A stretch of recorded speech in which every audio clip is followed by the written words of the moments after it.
Okay, we are live. Hope I'm not glitching now. All right. We're gonna wait for some of y'all to get in here. But okay, some of y'all in here already.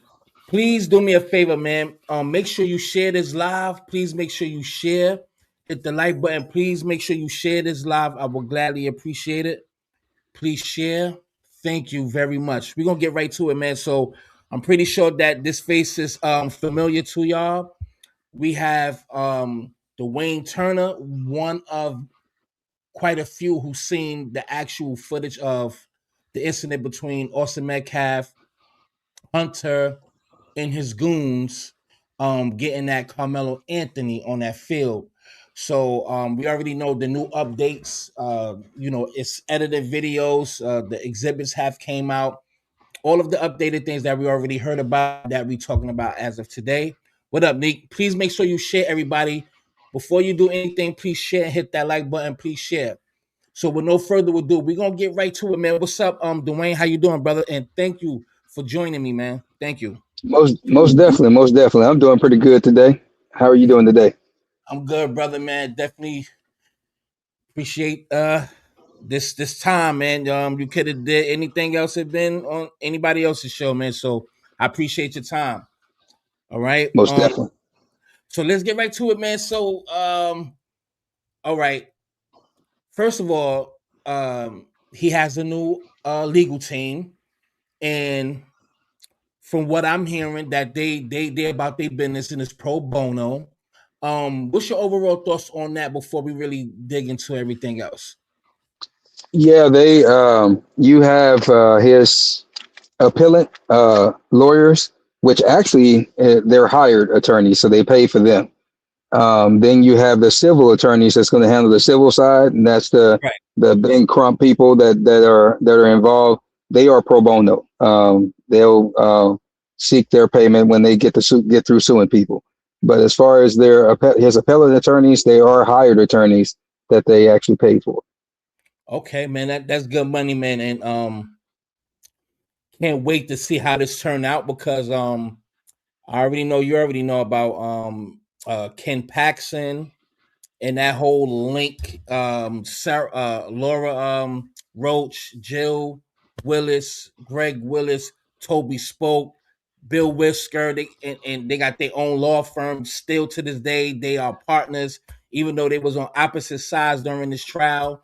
And they wasn't even Toby was the second chair. He was just letting things just right, like he wasn't even doing anything. Like you know what I mean? So it was like Carmelo was like set up from the jump. So just overall, man, because you was definitely one of the people who seen the video. But before we get into the this updated version now, edited version, what's your thoughts about that with the whole to all of those people helping each other out and you know what I mean? Just that whole connection. Like how does that make you feel about, what we all found out about that? How well Well, in connected it is. Yeah, in Texas politics is kind of par for the course. We know that our Attorney General Ken Paxton, he's the person I've seen under indictment more than anybody in my lifetime. That man was under indictment from like the early 2000s, like 2004, 2005, and it Yeah. just got adjudicated just a couple of years ago that they had an actual deal that they got, and that's decades of corruption that they just let go, all because of buddy buddy system and friends in power. And so, being that Jeffrey Charles Metcalf, which is the father of the twins, Mhm. being that he's connected to the MAGA Republican Party of North Texas, and also is Judge Roach, also is D.A. Willis, also is all those people you named, Sarah Fields, even allegedly Tiffany MAGA Billions, that she's attached to also the MAGA Republican wing of North Texas. And so all these people have these things in common with their political ideology, their political party, and they're willing to do whatever it is they need to do to protect each other, even if they don't necessarily know each other at the time. And so I think that's what's been evident in a lot of this political moment. And then plus it's about money. because you had the whole Universal Studios coming to the Frisco area. You had the PGA that came a couple of years ago. You Right. have the Frisco Star. You have all these different things that's bringing money, the expansion that's going all the way up with the tollway up to Oklahoma. And so it's a lot of money involved, trillions of dollars. And so when it comes to this whole atmosphere of bullying that Jeff Metcalf taught his sons, because he did it himself in the greater Collin County area, um, that atmosphere and that attitude they have to protect, because the people that are moving to Frisco in the greater North Texas area are mostly from California, Florida. They're liberal white women and their families, and they can't have that atmosphere of bullying to be evident, but they love the atmosphere, so they hide it and they And cover it up. those is one of the questions I was going to ask you. What's up, Shakira? Please, everybody, share. Please keep sharing. I appreciate it. Just like one of the questions I was going to ask, because the cheerleaders. I'm gonna pull up the evidence in a few, y'all. But even what was that? Emails of cheerleaders coming out saying how much, pretty much, that they're afraid of them, and how much they are bullies, and their hands is bisexual. They'll slap anybody. Paraphrasing. So how the fuck?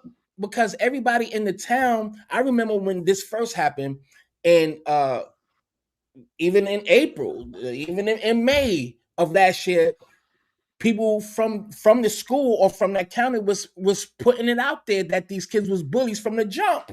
Like, I remember that from back Yes. then. So how it didn't reach into the courtroom? I mean, that's a rhetorical question. We all understand why, but as much as they try to dig in his business, Carmelo Anthony's or whatever, which they couldn't, he was if coin like he was squeaky clean. That's what you really call a squeaky clean, clean kid. How did that truth, I was about to say rumor, did not reach the courtroom? Why did they suppress that these kids is known bullies? They did it in several ways. They did it, one, with having the media not talk about it. So, however, that pay to play in reverse goes to where you make the media not talk about things that they can investigate freely and easily. Right. They bullied and threatened families that came out early, saying that they had to move out of Frisco ISD because of the twins bullying their kids. They threatened those people, and those people silenced themselves quickly. They had help from people like Jeff Metcalf himself, from his wife, his ex-wife, Megan Metcalf, Yeah. also from Sarah Fields, from people like Tiffany Billions and other folks like that. When the information came out, they talked about it in some ways, but then they suppressed it in the greater way to where it did not get to the ears that's necessary. And then the lawyers, Mike Howard and Toby Shook, did not even bring it up in court at all. That's what I'm saying. But you said that name twice. I was gonna wait, but you mentioned it again. So let me just pull up what these images real quick, and we gonna get into that. Hold on one second, everybody. Again, everybody, please share and hit that like button if you haven't. Please hit that like button. Am I sharing? Yes, you are. I can see it. Yep. Okay, I'm gonna zoom it in for everybody. Let me zoom it in for all of y'all. I got a lot of windows open, so please bear with me. It might lag a little bit. So you said Tiffany Billions. Now, who is that dude, and how does that relate to Tiffany Billions? This guy is Will Farrell. He's a licensed real estate agent in the greater in Texas, but in the DFW area. And Mm-hmm. he is actually a person that's actually tied to Jeffrey Charles Metcalf, which is the father of the twins. Right. This guy actually is tied to Tiffany because Tiffany is the one that set me up to be arrested early on in this case back in July of last year. And she was telling me and everybody that was advocating on our side for Karmelo that it was Sarah Fields, that it was the Metcalfs, that it was people on that side that didn't like us, didn't like Karmelo. And we believed that because of the threats and stuff that was going on. And probably around September, I was given information that these people were not the ones that were trying to set me up. However, it was somebody I knew, and they gave me the name. So Mm. I try to deal with it. I try to deal with it on the back end. So I had people asking her directly, "Hey, did you set Dwayne up?" She was like, "Oh no, I never do that. That's my friend." But once everybody kept telling her I had evidence and that she's in my court record, then at that point in time, she went ahead and got on her live and she admitted that she set me up and she said she had to. So this man right here, Wesley Farrell, is, like I said, is a licensed real estate agent, and he actually has ties with Jeff Metcalf. He was also in my affidavit that Deputy Ken Adams used to actually get my arrest warrant in July. And if you see right here, right to the That guy left right of, there. yeah, Oh, him. of Jeffrey. No, no, the one right to the on the other side, right there. Yeah, the first one. That is Wesley Farrell. That's the one that most people thought was either him or the other guy that was the Judge Roach, and it wasn't. That's Wesley Farrell right there. He was at that same Christmas party that everybody was at. It was a Republican fundraiser Christmas party they had, and there he is right there with Jeffrey Metcalf. Now you would say, why is that important? Because this man, Wesley Farrell, is the same dude that talked to Deputy Ken Adams at the behest of Tiffany McAdoo Billions. That she had me come up on her live to explain my background, what I'm doing in this case, and all that stuff. And she had the deputy there. She had this dude there. And later on, this dude went to Deputy Ken Adams and did a sworn statement that he saw me up lying on TikTok and on these panels and all of that. And I, for the life of me, I was like, who is he? And not until just a few weeks ago did I actually click in my mind that this was the same dude. And so when I did my investigation, there he is. And I know he has ties to Tiffany because he is the one that she said to go and testify and get the actual affidavit done to get the arrest warrant for me to be arrested last year in July 2025. Now, with that said, Mm. Tiffany McAdoo Biggins, for those who don't know her, she is a person who is a self-proclaimed advocate. She came from Facebook, coming over to TikTok because she was doxing people on Facebook, putting out their name, their numbers, their social security numbers, and VIN numbers, and everything else over there. So they chased her away. And she came over here looking for the family. She befriended everybody, got in everybody's space, and she made herself the main advocate to go and terrorize this family, asking people for money late at night, saying that the Anthony's didn't get all of their draw, and people were sending her money directly on her Cash App, and she was not giving all that money to their family. And so this is the person we're talking about. And so, and I have receipts. So at the end of the day, I'm talking about it because I got receipts, and that's why she ain't gonna say too much about it. And Do you have so, receipts? I'm sorry to cut you off because what I'm going to do is let you just go instead of cutting you off. yes, But I want to ask you, do you have any kind of receipts that you can show today? Maybe one or two, and you know what I mean? yes, I have to go on Teacup again and go find them on. Well, matter of fact, hold on. Let me do it this way. Let me Okay. go on my other device and see if I can find it. Maybe I can send it that way. That'd probably be easier. Because I really thought that she was an advocate because from what I heard, that she was I this is a good week ago that she was on the front lines or whatever, just really Yeah, advocating for the family. But you saying she done set the family up.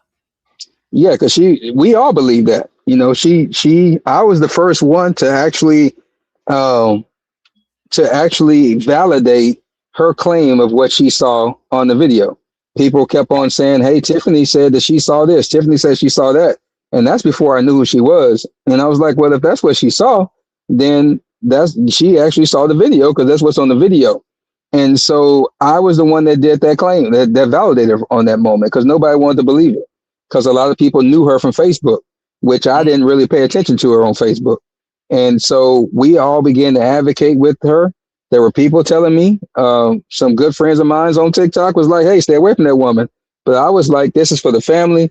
Let's go ahead. Let's move forward. Let's do the things we got to do. And lo and behold, they were right. She was just a con artist and a person that was sent to infiltrate the family and make sure that Carmelo went to trial.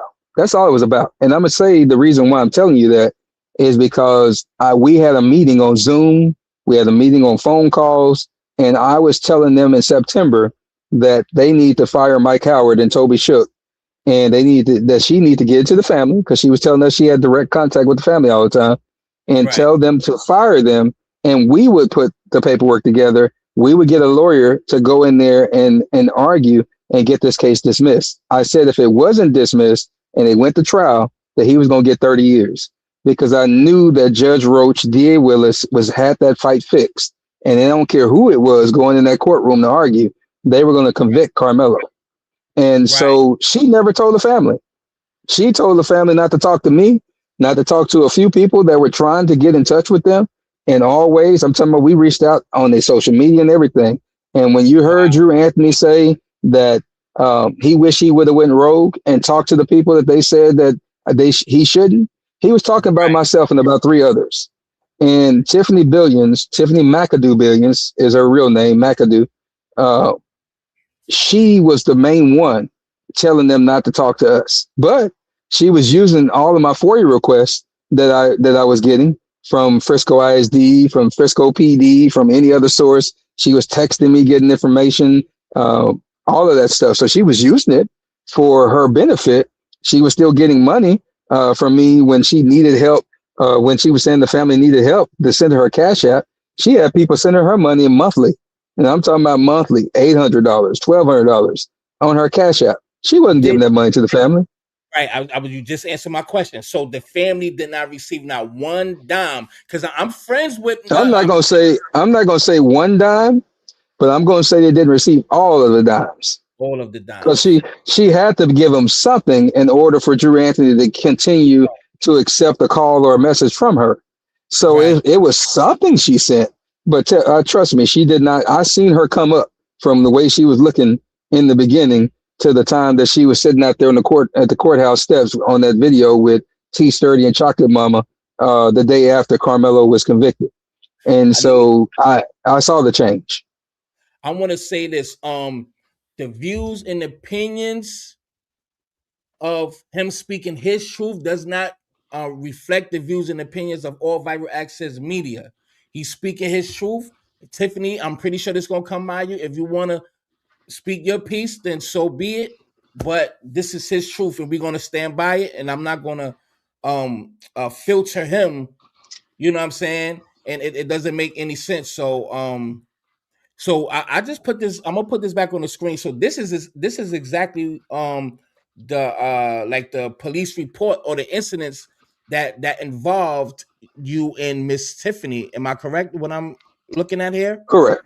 That's the actual affidavit that they swore out. And if you go right there to where it says that the deputy Ken Adams or investigator Ken Adams, and then it says Mr. Farrell.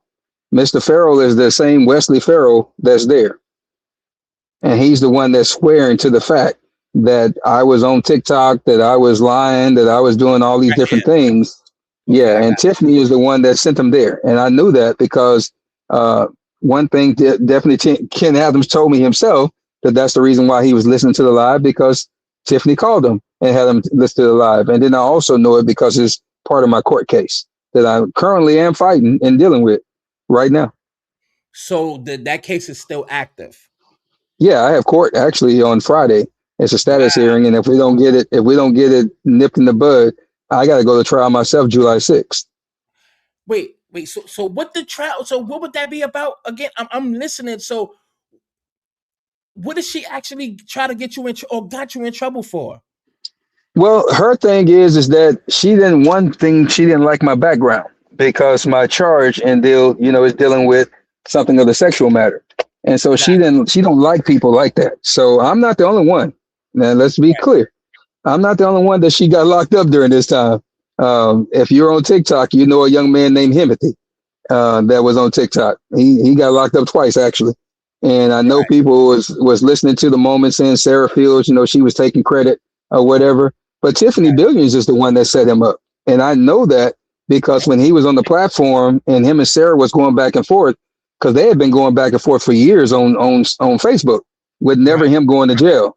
But when Tiffany got involved on TikTok, he was up there and we kept telling them, all the men were telling them, hey, dog, just go ahead and file charges on Sarah because she threatened you. Tiffany and some of the other ladies were telling him, no, go back at her to this weekend and just talk crazy to her, text her back and all that stuff. He did. And by that next week, he was in jail. He was able to get probation. He got 10 years probation from that charge. They arrested that boy, extradited him to Smith County here in Texas, and he went to jail. They actually let him out on probation. He was doing good. He just couldn't have contact with Sarah. He still went back over to Tiffany because he used to be one of the disruptors for Tiffany. And so he went back on the panel. And I told him, because he and I inboxed, and I told him, dog, just stay away from Tiffany. I said, that was your problem. And next thing I know, I get a message that he's back on the live with Tiffany. He was actually on mute, but Tiffany was talking about Sarah. And if I tell you 2 days later, on that Tuesday, that man had a blue warrant in his state for his violation. And he's now waiting for TDCJ so he can go to jail and go to prison for 10 years. Tiffany Billions did that. Now, Sarah took credit, but Tiffany Billions is the one that set that man up because he had a sexual background. She just don't like people with that kind of moment. So she is control opposition, if that's what you're saying. And let me say this: since we already here, it is up to you if you want to address that. I'm not gonna pressure you or anything like that. If you want to address those allegations or whatever it is, the floor is yours. If not, we could just keep it pushing. But I will open the door if it's up to you to come in or not. And I think I Most definitely on that one. Most definitely, it's okay. My thing is that it gives context because a lot of people don't know, and I've talked about it ad nauseum on live. I've been doxxed, and it's been all over the place anyway. So most people might know a little bit about it. In 2017, I was charged with trafficking of a person, and so there was a young man that was trying to run away, and I decided to try to help him from running away. Did that successful for about a year until he threatened to run away again. I guess my heart was feeling kind of some way, and I was down that way anyway. I picked him up, tried to make sure he was okay. And in picking him up from the school and taking him where I needed to take him to make sure he was good, I crossed county lines. I crossed from Williamson County to Travis County and then back to Williamson County or whichever way it went. By the new law they had just passed in 2016, that's trafficking because I gave him $5, I think, for lunch. And he went into the store to go buy some chips or something. And so for lunch for school, that's trafficking of a person, is what the law said. When they were after me, I didn't know because I had no clue. He called me and told me about it. And he was like, they keep bugging me. They keep bugging my grandfather. They keep trying to do whatever, which they did 3 times. It was his aunt that kept pushing the moment. And so after the 3 times of him saying nothing happened, this is what happened, then they threatened to put him in CPS custody. They threatened his grandfather. And so at that point, my lawyer said he was sitting there with his arms folded and he was like, whatever. And so they said that I drove from my house to go pick him up. And I went to Austin from Little Elm, which is, about 2.5 hours away. And that I picked him up, took him to my hotel. And I was supposed to have rubbed his pants. He's supposed to rub my pants. And then I took him to school and went home. That was their theory. He said that none of that stuff happened, but that's what they charged me with. My thing is that I actually did traffic him based on the law. That's $5.99. Yeah, it's $5.99. And if they found me guilty, which they were like hotcakes finding people guilty, whether you black, white, or in between, they were giving out somewhere around about 45 to 56 years. I was 47 years old. Yes, sir. Go ahead. I'm not trying to nitpick and none of that stuff. No, you're good. So what is sex trafficking by law if you take them across state lines? Is that considered sex trafficking if they insinuating you are trying to get sex from that person and it actually happened? Can that be exactly what is that what they're saying? That's what I'm trying to say, because I'm not too privy to that kind of law. Is that what they're insinuating? Yeah, that's what they're insinuating, because state to state, it would be federal. But since it was county to county within the state, it's state, but it's still the same type of law. And so what they look for is what they call payment. And so if there's anything that's payment, so you force someone to go in and sell themselves, You force them into some type of labor. You force them to be enclosed and not be able to get out, or you give them some type of payment as far as money, items, or anything else. They call that trafficking, and they can make that as sex trafficking on the federal and the state level. By law, I had already did that when I picked him up and took him from school, which I actually talked to his teachers and everything else because I thought I had the permission of his grandfather, which I didn't. I found that out later. And but it's still the same thing. And so as a grown person, I didn't do my due diligence to make sure I covered my behind.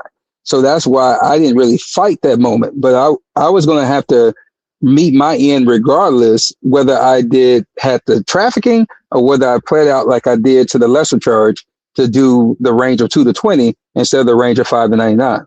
I end up I ended up pleading out to the lesser charge for 3 years, and then I did the 3 years flat so I can get out and not have to do anything but register. But with Yeah. the trafficking, if I went to trial and got convicted, I was gonna get upwards to about 50 years. And you have to do in the state of Texas, you got to do half of that before you even eligible for parole. And Wow. so I had to look at what I was facing. I filed my own motions. I had an attorney, but I filed my own motions to get them to understand what I was trying to do because they came with a plea deal of 20 years and I wasn't trying to hear none of it. And so I filed my own motions to challenge. That got their attention and they were able to plea me down to 3 years. And That's so good.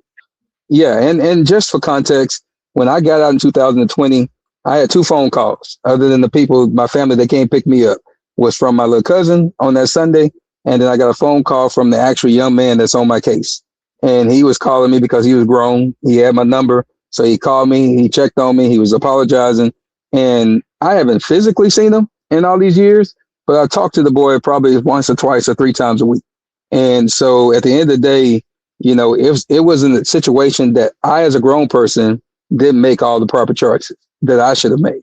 If anything, I should have went directly from the school directly to his house and Right. talked to his grandfather myself. If I was really, thinking hindsight 2020, but I did not, and so that put me in the position I'm in right now. Tiffany knew that because we had this conversation, And she and so played on that. she played on that. And so she used me for the information. She used me for my support. She used me for my validation. But all along while doing that, because she started this process after meeting me on one day. And by the 2 days after that, she had already started the process of contacting Deputy Ken Adams and set me up to go to prison. What she did not understand is that I'm not that type of person. I'm just not going to let you send me to jail without fighting and find out why. And Right. so she thought I was going to just go away and I wouldn't be there to understand why. And once I found out why, at that point in time, that's when I started getting all the receipts of actually what she was doing. And I started calling her out on it when she started trying to defame me because I was dealing with everything on the back end. And she started trying to defame me, saying that I was lying, that she had blocked me back in June of last year. And people were like, wait a minute, he was just in your live last night, Right. and that's when I just started posting receipts and then they had my pages taken down off of TikTok, had them Mhm. banned. I had to start new pages on TikTok. So all the information I had sharing on her was gone. I just reposted it. But I also started digging deeper and getting more information. And that's why we are where we are right now. Right. Yeah. Hey man, I'm glad you fully explained that, man. It's good to hear things from the horse's mouth. And what they tried to do when you first went viral, when shout out to Smash the Topic. What is it called? Smash the Topic, right? Salute Yes, to him. sir. Smash the topic. Yeah. Salute to him. Great work, man. Salute to him. And when you came out and spoke your truth or what you saw, we about to get into it now. That's when literally once it went viral that day or two, maybe 48 hours, maybe 24 hours later, that's when those allegations came out. Yeah. And yeah, and I even said it in one of my videos I made. I said there's some things, but I'm never gonna make that man look bad because you know whatever his truth is, it'll come out eventually. So I'm glad you express yourself now, and it puts clarity to things. You know what I mean? Things are unfortunate sometimes when you do things from the heart. You know it. You know. You know you Anyway, it's good that you Yeah. express yourself and it's good, man. So salute to you. Everybody, thank y'all for being here. I'm gonna ask y'all if y'all want any questions to ask them. This gonna be later during the this broadcast. So let's get to it. So we're gonna actually get to the videos too. So we're gonna get to the video and examine the video, right? But so I want to talk about the trial real quick because this shit really gets on my nerve. This what I don't think I heard anybody ask this question. Maybe it's me. During this whole fucking trial, I did not hear anything from the both sides explaining what they call what Carmelo's version was. All I'm hearing is what the flip floppy witnesses testimony and what Hunter said, which he contradicted himself quite a few times. Right? What Yes. was Carmelo's actual story? Because I'm pretty sure he sat down with that bitch ass Mike Howard and that crooked ass Toby Spook. Tell me your side, Yes. Carmelo. Tell me what happened. Why nobody ever expressed what Carmelo said, and why it never came out during the testimony? Am I missing something, or am I tripping? I never heard his version. No, you're not tripping. And I know that several people know his version. Um, I can almost probably tell you his version, even though I haven't spoke to him directly about Right, it, because I did see the video and I did see what happened to him. And even now, looking at the spliced up uh, uh, video that they sent out from the court, um, it's brought a lot of clarity to everything, even in that spliced up video that tells more of his story of what happened. Um, to be honest with you, I'm just going to say this, and this is from me. This is from Dwayne. This is not from Carmelo. This is not from the Anthony family nor Dominique Alexander. This is from right. me. I believe that honestly, Carmelo don't even know what happened.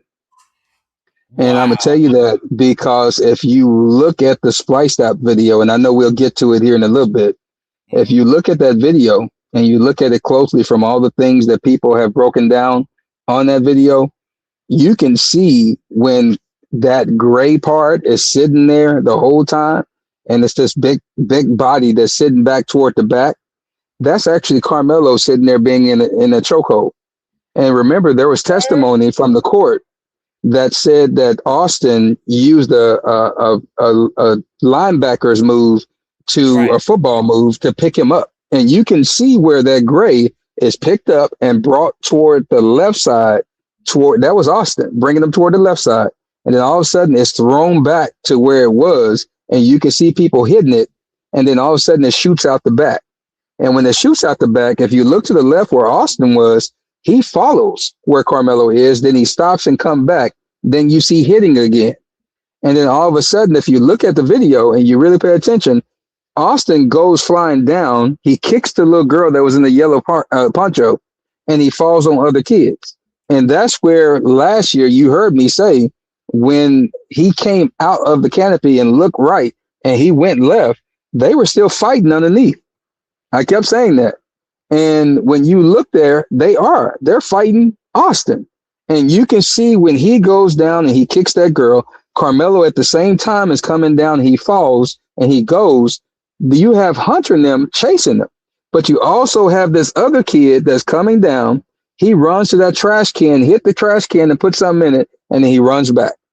And if you go further in that video, Can y'all you'll go can ahead. y'all actually see the screen? Because I can't see it. Can y'all see the screen? Can y'all see this? Because I can't see the screen yet. See Yes, you. we can Can see it. We am can I see it. showing the video right now? Can y'all see it? I Oh, see the okay. video. All right, It's cool. All it's right, go not ahead and moving, but continue. I see it. And I just so want to when make you sure. see Carmelo running off, you see that young man come down, hit the trash can, put some in it, and he runs back toward where Austin is. So you see everybody running toward Austin. Carmelo is running toward he runs, he comes back, he stands there, then all of a sudden the coach gets him. And this coach brings him over, and you can see from the video, he walks him over to where Austin is laying down now on the ground.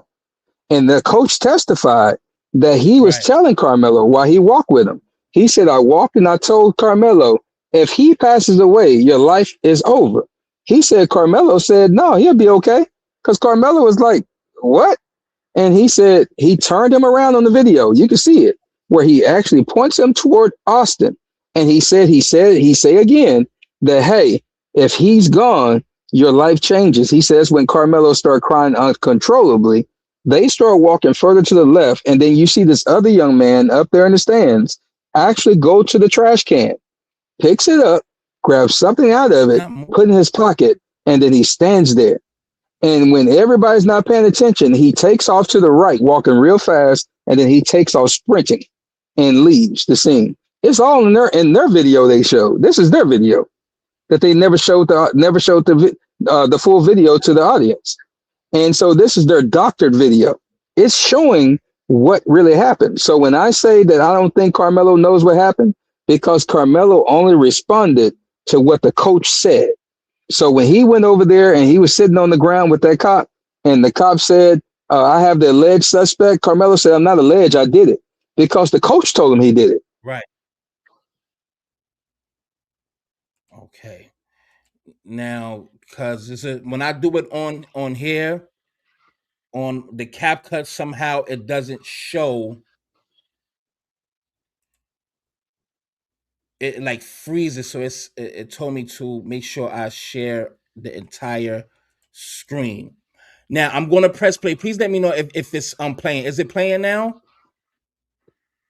Do you Yes, see the it's video playing. playing? Yes, I see people moving.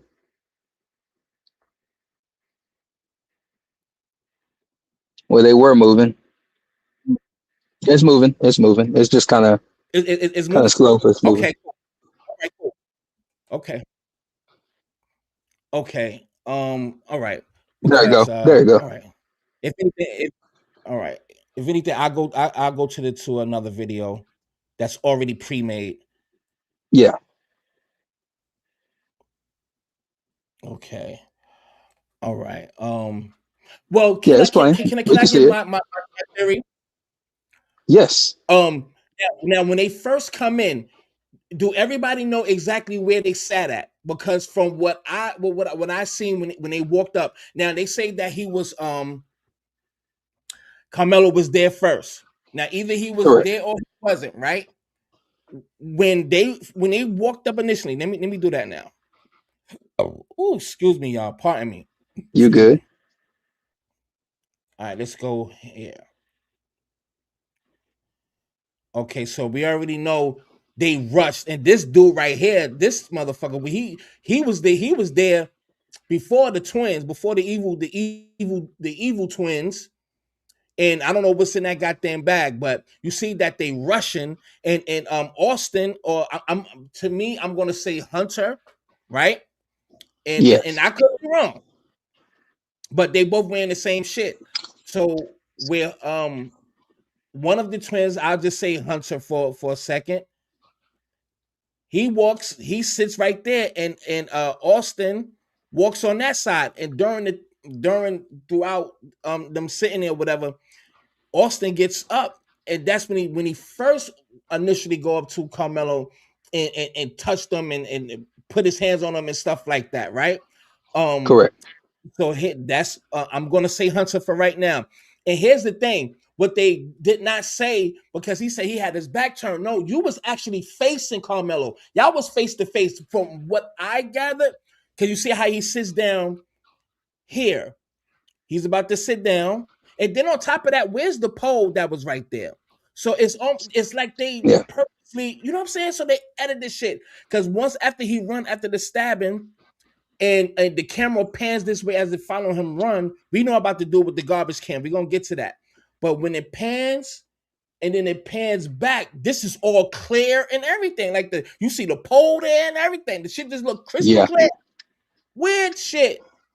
But Yeah, they kind of move people around with their edit, and they kind of muted people. You can kind of see like ghost-like figures walking in the background and everything else, because those were people on the right. original video that we actually saw.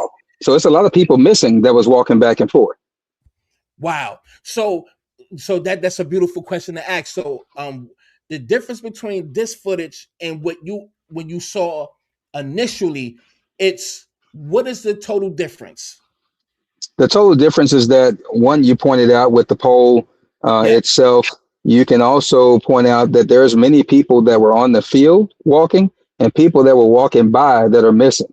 And like I said, you can see the glitches where they did the whatever editing they did.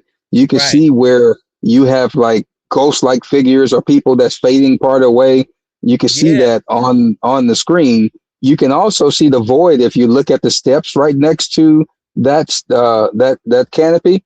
They're kind of real dark, and if you go to it's the the next same. level, it's not that dark. So that tells you that they Right, edited out a lot of things. right. And then Ken Paxton had the nerve, looking like One Eye Willie from the goddamn Goonies with his little ugly Yeah, ass. I know why your damn wife divorced your ass, but bottom he line.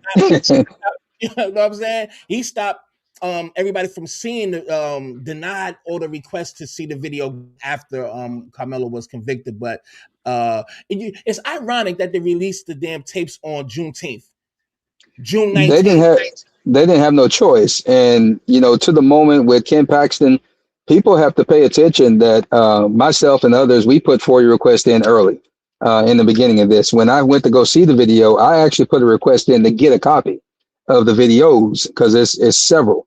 You have several camera angles of this moment. This video that we're watching is what they release is like 3 or 4 different camera angles all spliced together. So, but there's several angles that show several different things. So Ken Paxton, when the young lady went in trying to film it, he is the one that stopped it then. He has not actually issued another order on this moment or even given an opinion. What Frisco ISD did is they used this old opinion from last year and they used that to justify them not being able to send it out. Now, myself and others, we have actually, appealed up to Ken Paxton, let them know, hey, dog, this case is adjudicated. So you can't say it's because of the investigation. You can't say it because of the kids, because we know all their names, their faces, because they testified. So at the end of the day, we need you to release the footage and release it now because they're using you as a stopgap, and that's illegal. So when we get ready to sue, we're going to sue you and them. And when we come after you, we're going to actually come after you legally on everything, not just this. So that's why Judge Roach was releasing that so quick on Juneteenth, because he had to get it up out of there because he was going to try to find a way to actually not give the information as well. Because when I went the next day to do my FOIA request with them to get transcripts, to get all the evidence, they were about to give it. Then all of a sudden a lady come up and was like, hey, they got to go through this other third party. You don't go to no third party, but I played the game because I know what Right, that looks like. And so right, once we all start appealing and getting things right, Ken Paxton had to call them and say, hey, y'all know y'all wrong. Get that stuff out. And that's why he did it. Because usually, like politics, if you're going to release something that you want the least blowback on, you release it on a Friday. That's what you do. And that's just what you do. Friday around, in between noon and 3 o'clock, you because release they it. be That ready way for the it's weekend. less coverage. Yeah, it's less coverage. And Right. that's what he did. He played the political game. And that's fine. But we get all the evidence that's presented. Remember, the defense never presented nothing. So we don't get their moment. So we only got what the prosecution proffered and what they put into evidence, not necessarily what all they showed, because they didn't show the jury all of this. They just showed them portions. Right. And before I press play, y'all, we're gonna get into it. So please be patient. I can't see the chat, but please make sure you hit those likes and please share, y'all. I really appreciate y'all, man. Real talk. Um, so all right, they had different angles. So when he first come from this side, from this other entrance, when he came up the stairs, remember when he was walking towards this tent, but the camera stopped and didn't follow him to walk all the way to the tent? Why is that? Like, why did they? And where's the timestamps? Why did they not pan the damn camera when Carmelo first came up the steps to walk towards this tent? Why the camera didn't follow him to the tent?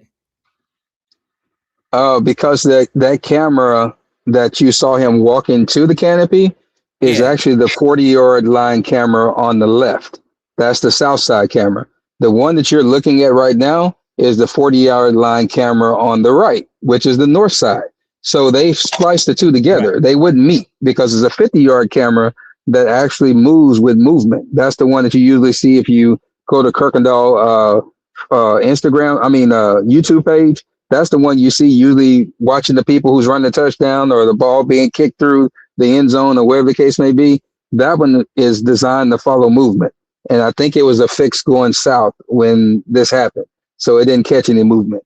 So Hold on, that's the I'm trying to difference in find. between. But yeah, I know that So they footage. spliced it together. All right, I was trying to find that footage. Yeah, Okay, got you. Because y'all already know that footage. I was trying to find it, but we already know how it looks, so I don't have to go dig it for it. So yeah, so all yeah, right.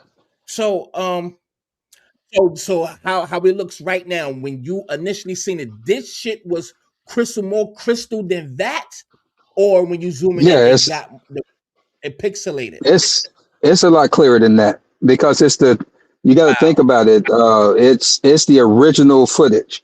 They then Right. did an edit and made the 11-minute video of just what Right. happened right up to and after. That was even clearer than this. So at the end of the day, when we get the clear footage, we'll see then exactly what happened from the original footage without any edit. And that's what we're all waiting for. We're waiting for that footage. And you can see the little box rectangle grainy editing that they put here. It don't make sense, man, for that to just be Correct. like that.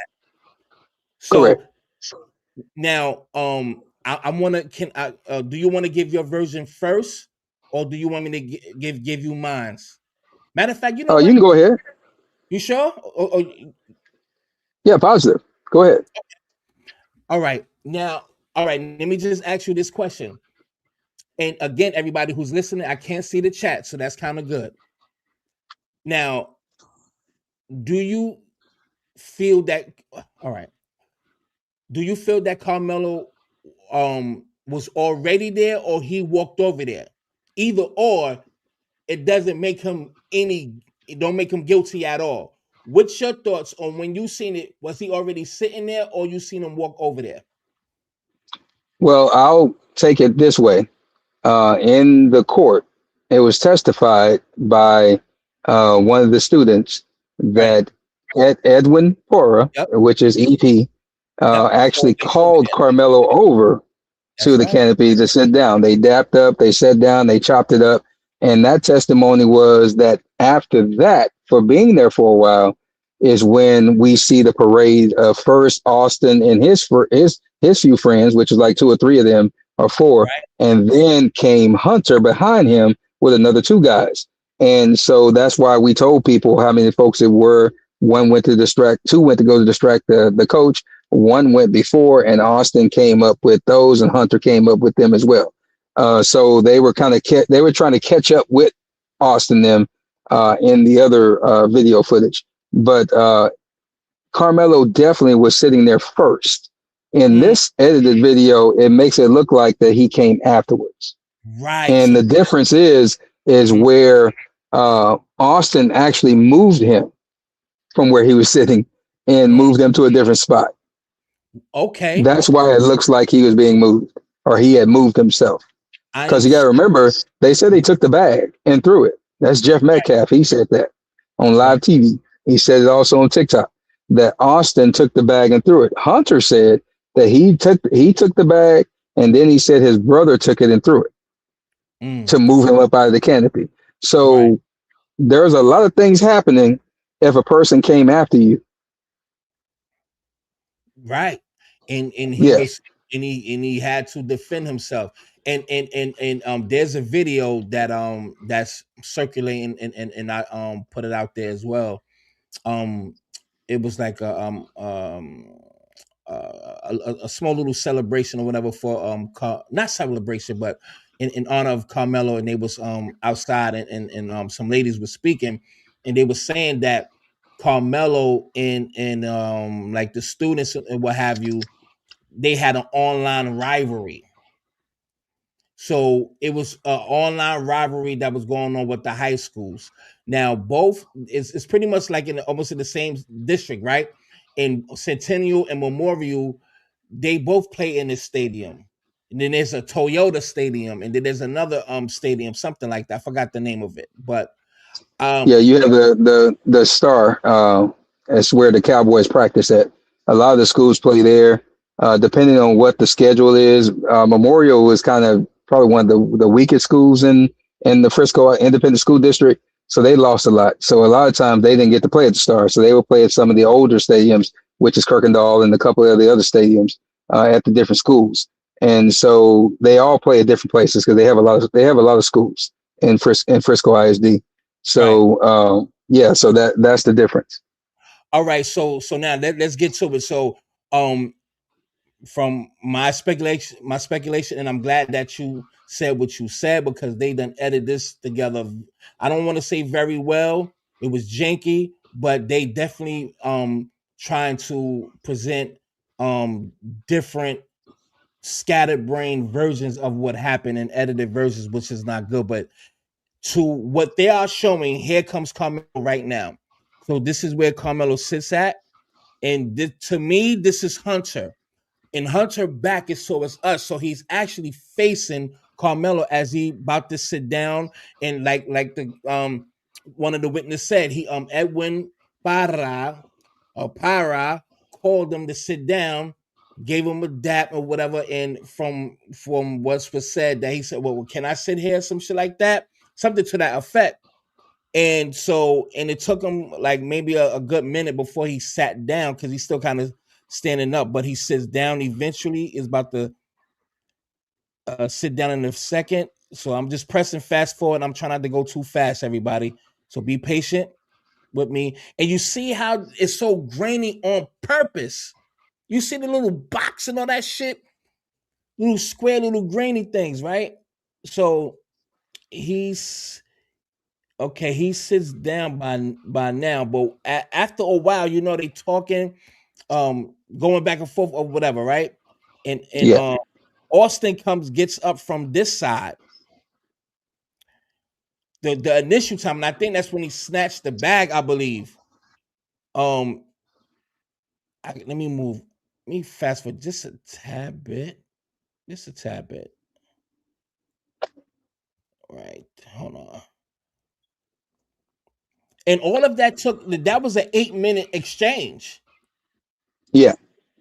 Literally close to 8 minutes. And this guy right here, one of the females said she could hear it like 3 feet away or 30 feet away, some shit like that. So was they really like yelling and screaming at each other?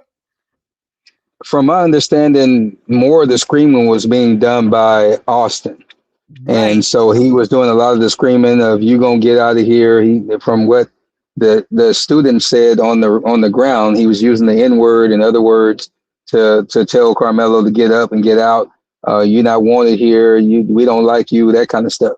And so Carmelo was pretty much in that moment, from what everybody said, that don't touch me, leave me alone. It was kind of that moment. And so when you parse all that together, like I said before, I don't think Carmelo understood what happened from the point of telling them don't touch me, because that's what he said. I told him not to put his hands on me, and he did. He did it anyway. From that point, I don't think Carmelo understood too much of what happened, because he was being choked, he was being hit, he was being taken and picked up and thrown back again and hit again, and he was able to get away. And once he got away, what happened after that, I don't think Carmelo understood, because it was a blur to him. He was trying to run for his life. And so, like you said, they all went and sat down. We know that. Came and sat down in there. That's Carmelo. That's Edwin Parrell, however you say his name, EP. They were sitting. We know them folks were sitting Right. because Eddie called them over. However, we also know that when these boys came in that fence, they were moving with a purpose. We seen them moving with a purpose. When they came up there, they were moving with a purpose. They went directly over there and they started with a purpose this entire scene. So the whole time they were at Carmelo right there.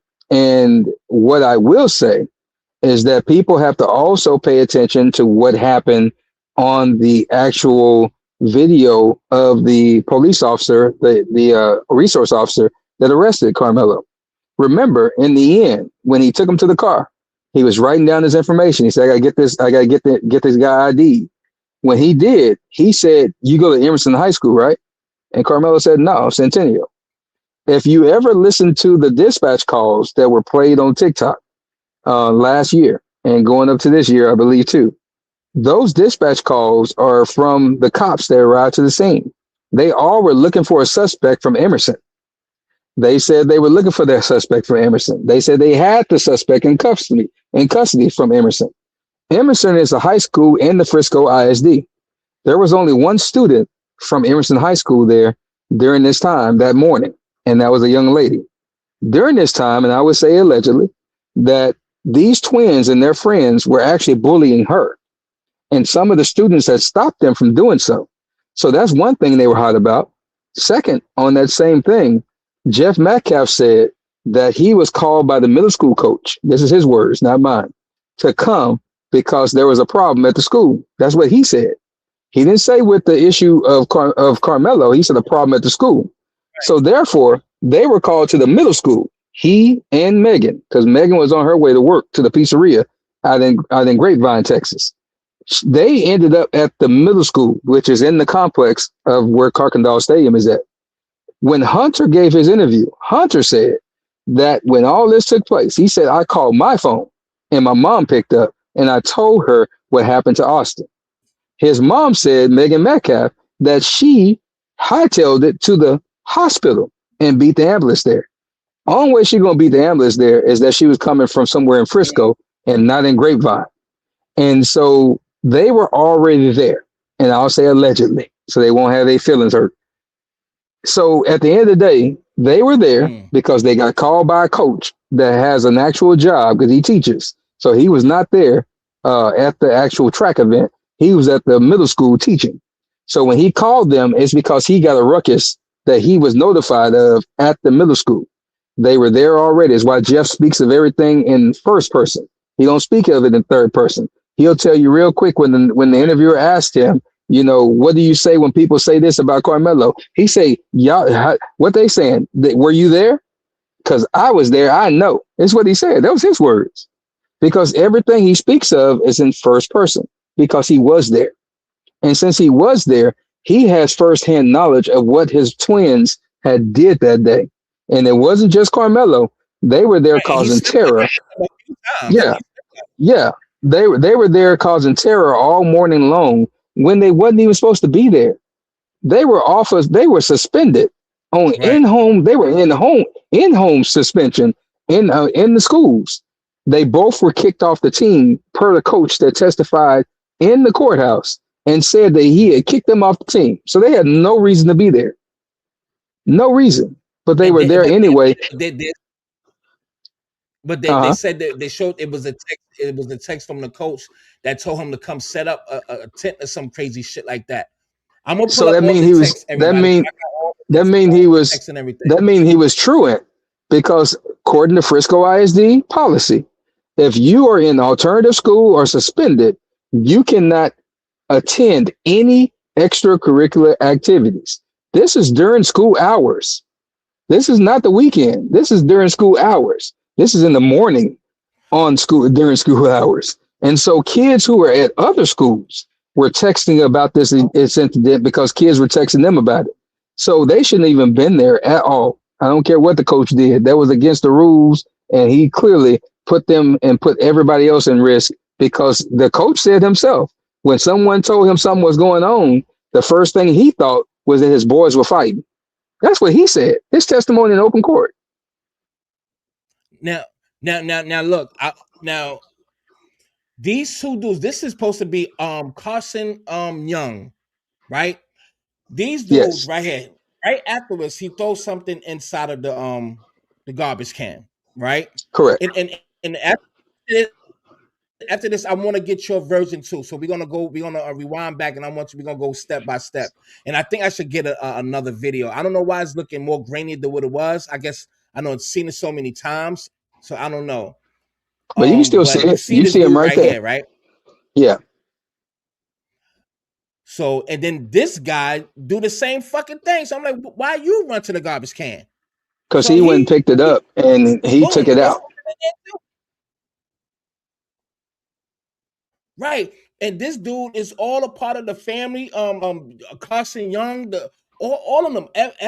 Edwin Barra.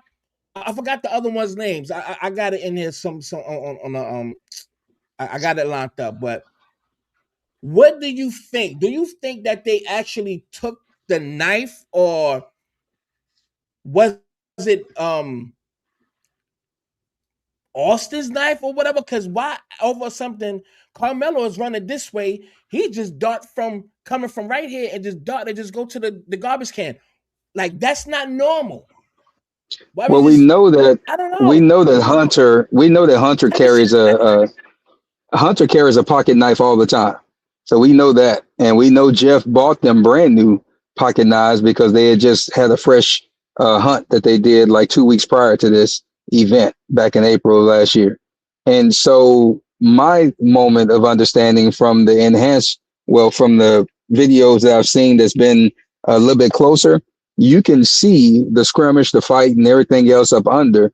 So my moment is that one of them stabbed Austin in that second scrimmage, and they took the weapon and threw it into the trash can.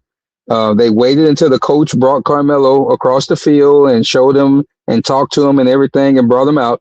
The other gentleman went to the trash can, got it out, waited till he had his opportunity, and he ran off.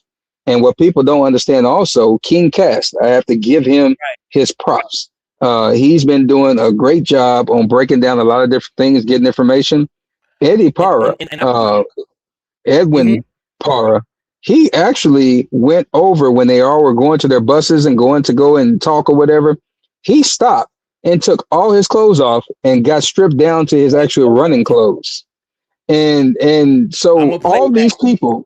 all these people actually stripped the evidence off, and it was never turned in to the cops. Hunter went home. He went to the hospital. He was up there. Jeff took him home because he lived with Jeff, and Austin lived with Megan. They didn't live in the same house because I don't think Austin liked Jeff too much. And so Hunter went home, changed clothes, took a shower, and he came back and they did the interview on WFAA Channel 8 News in front of Megan's house on the 2nd, around about 3 o'clock or so. And he was freshly clean. They never turned those clothes in. He never gave a statement because Right. they said he was too distraught. But you come out there and do a whole interview, and then you do 2 interviews the next day. And so the cover up began right before Carmelo even came into the scene of that tent, that canopy. They already had what they were going to do. They already knew what they were going to do. And I don't think Carmelo was ever supposed to make it out of there, but he was able to make it out, and they accidentally got Austin instead of getting Carmelo.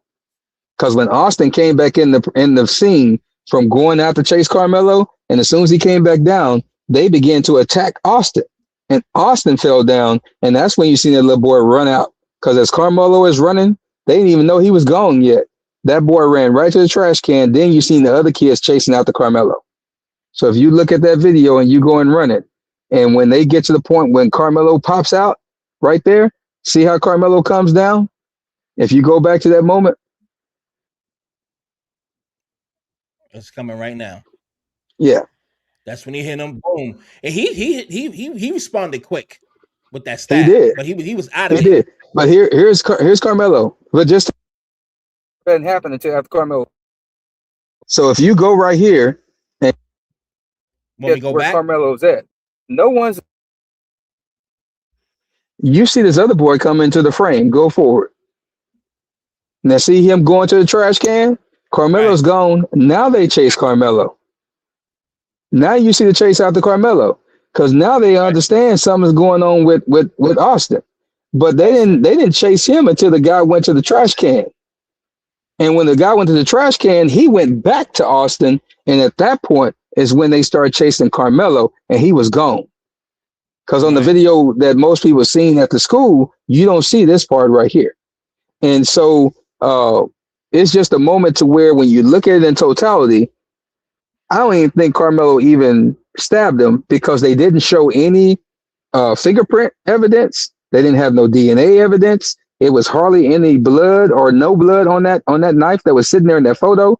They didn't even show the actual knife. They had a replica That's what because I the wanted to ask that investigator question said, because people were yeah, saying that. People saying they yeah, did the not show their investigator. knife. So, go They ahead. did I'm not. sorry. The investigator said that he did not want to get it dirty because he didn't want to wear. He didn't have no gloves, so he brought a replica, and they just showed photos. Now that's the first time in history in America that somebody got Replica. convicted without the actual murder weapon involved. No toxicology, And then no got M investigative on report. it. And it got Yeah, M and it, on the bottom of the handle. So what M stands for? Got to be Metcalf. well, I don't even think that's the murder weapon. That's the whole problem. Is that they can't show a knife that doesn't have any connection to the actual event.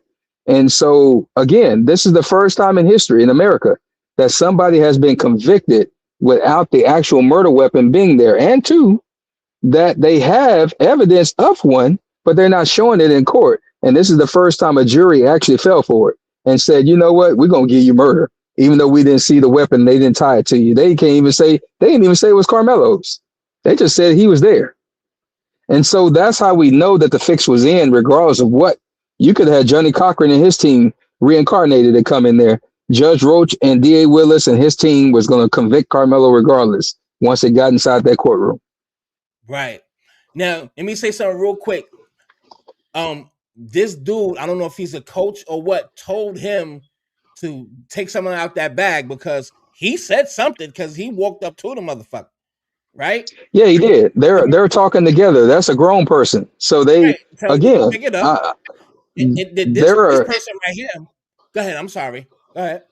no, you good. There are many people working on this moment. It's not just Austin Hunter and their four friends that he talked, his two friends that he talked about. It's not just the kids that walked up coming through the gate. When you enhance this, it's a lot of folks that look like they grown over there in that event. It's very strange that both coaches were at their cars during this moment. So to me, there's a lot of different things that's working. This man or whoever that is that took that knife or whatever out that trash can ran. And if you keep on showing it, they sprinted as they got toward the end out of this place. This is a place that's on lockdown. And so no one is going to be able to just run up out of there. Yeah. Right here. Yeah, they were. Somebody was just fighting right there too. Yeah. And so that's where they said Hunter was. They said that they were holding him back or whatever. But you see this person running? Right here. See this person running? Yeah. That's the one that got the knife out of the trash can. And they're running. And there's not gonna be nobody running like that out of an actual closed crime scene. It was a guy that actually climbed the fence to come in and take pictures, and they sumo wrestled him to the ground. Oh shit. So there's just so much that's here, and that's why you see Jeff Metcalf making where he's yeah, that's why you see Jeff Metcalf making the rounds to do cover up, to put the blame on somebody else. That's why you see all of these folks on that side with all the lies and the schemes and talking about folks all the time, because they know as soon as the truth is evidentially shown, it's a lot of folks going to prison from the top down. They know that. Yeah, definitely start with Judge Roach. Like he's about to retire anyway. Yeah, he announced last year he's going to retire, so we already knew that. If my audio was good, if the audio is good, everybody, please make sure you share. I will gladly appreciate y'all. So here's the video. Right there, you see him taking them off? Oh wow. Yeah. Who is it? That looks like Eddie. And why would he be taking his pants off? Yeah. Exactly. I'm talking about his ring. Because gonna maybe take he your had clothes blood off? on his clothes. And he looked around before he walked off. Yes, That looks like Eddie, y'all. He's got that hairdo. Can you run it back? I missed it. I couldn't really see. Somebody down here, y'all. There he is. Look. That looks like Eddie. I'm telling you. It damn sure do though. Like Eddie. Yeah, that's it Eddie. Definitely look like Eddie. Yeah, that's Eddie. Because if you look at the photo of him and Carmelo sitting side by side, laughing on the bench, I think they were at a 707 event or at a track event. That's Eddie. Yeah. That's the same body build, the same hairstyle, that's everything. Yep. That's Eddie. Yeah, that's Edwin. That's Edwin Para. Yeah, who said he wasn't his friend, but y'all at every place in the world together, Okay, and check you that the out. play cousin to his girlfriend. How you not his friend? So it's like at the end of the day, it's so much, and it all starts with Jeff Metcalf.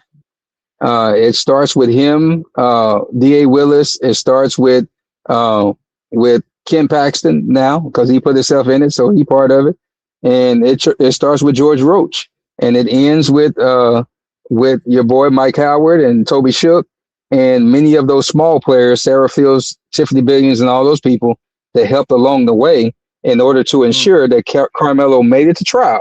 That's all it was about because they were scared of what was in between. They were scared of this thing getting dismissed because they had no case, and that's why they were pushing so much for the mock trials and all this stuff on TikTok, and they wanted to talk about the cases all the time because this was giving the prosecution a way to indict to convict him without no evidence. This, this video is supposed to exonerate him. Yeah, This is it's why they supposed took to. so long because this shows him Yeah, being assaulted. You dig what I'm saying? correct, So like, what correct, the fuck? And so correct. Hunter And need to you, go to jail. Him, yeah, this dude right here, Carson Young, Hunter, and the rest of them, Eddie Barra, the rest of them, they need to go to jail for murder all of them. because they, all of them, fuck Yeah, that, man. you're right. You're definitely right, So and that's the whole thing. We just need to concentrate on if anybody wants to do something. The main thing you need to do start writing Ken Paxton, letting them know that we seeing you, we watching you, and we need you to do what's right, and that's to get Carmelo out of prison, go on and show us what all these people did because he knows whether he was directly involved. He did a favor for him, so go ahead and snitch on him and put him out there. We need to be writing Governor Hot Wheels. And that's Greg Abbott. there you go. Yeah, Looking at yeah. going out Willie. Yeah, he had a few strokes, you know. Going Yeah. out Willie. Yeah, he is. And so we need to be Yeah. hitting up Greg Abbott, telling him, hey, you don't have to wait for this appeal. Just go ahead and get this boy a pardon, and that way he can get on out, and let's go and lock all these folks up that did him wrong. Those are things we need to be doing because that's what Kim Kardashian do. She go up there and tell them, hey, look, y'all want to play this game? Then I'm gonna play my game. So I need y'all to come up over here and do right. And they usually do right. And so we need to start doing the same thing because our political and financial power is what they don't like. Because when you start talking about withholding your money or doing something with your politics, they start acting Right. right. And all these people know each other. I'm telling you, all of them are part of the North Texas MAGA Republican Party. And since they That's right. are, they know of each other and they actually fight for each other, even if they don't like each other. They would do whatever they can. And half of them folks don't like Sarah Fields. I'm going to tell you that now. But they'll stand up for her because they all in the same party, just to spite you. Just, just like what they did with he's the mayor now, Mark Hill, correct?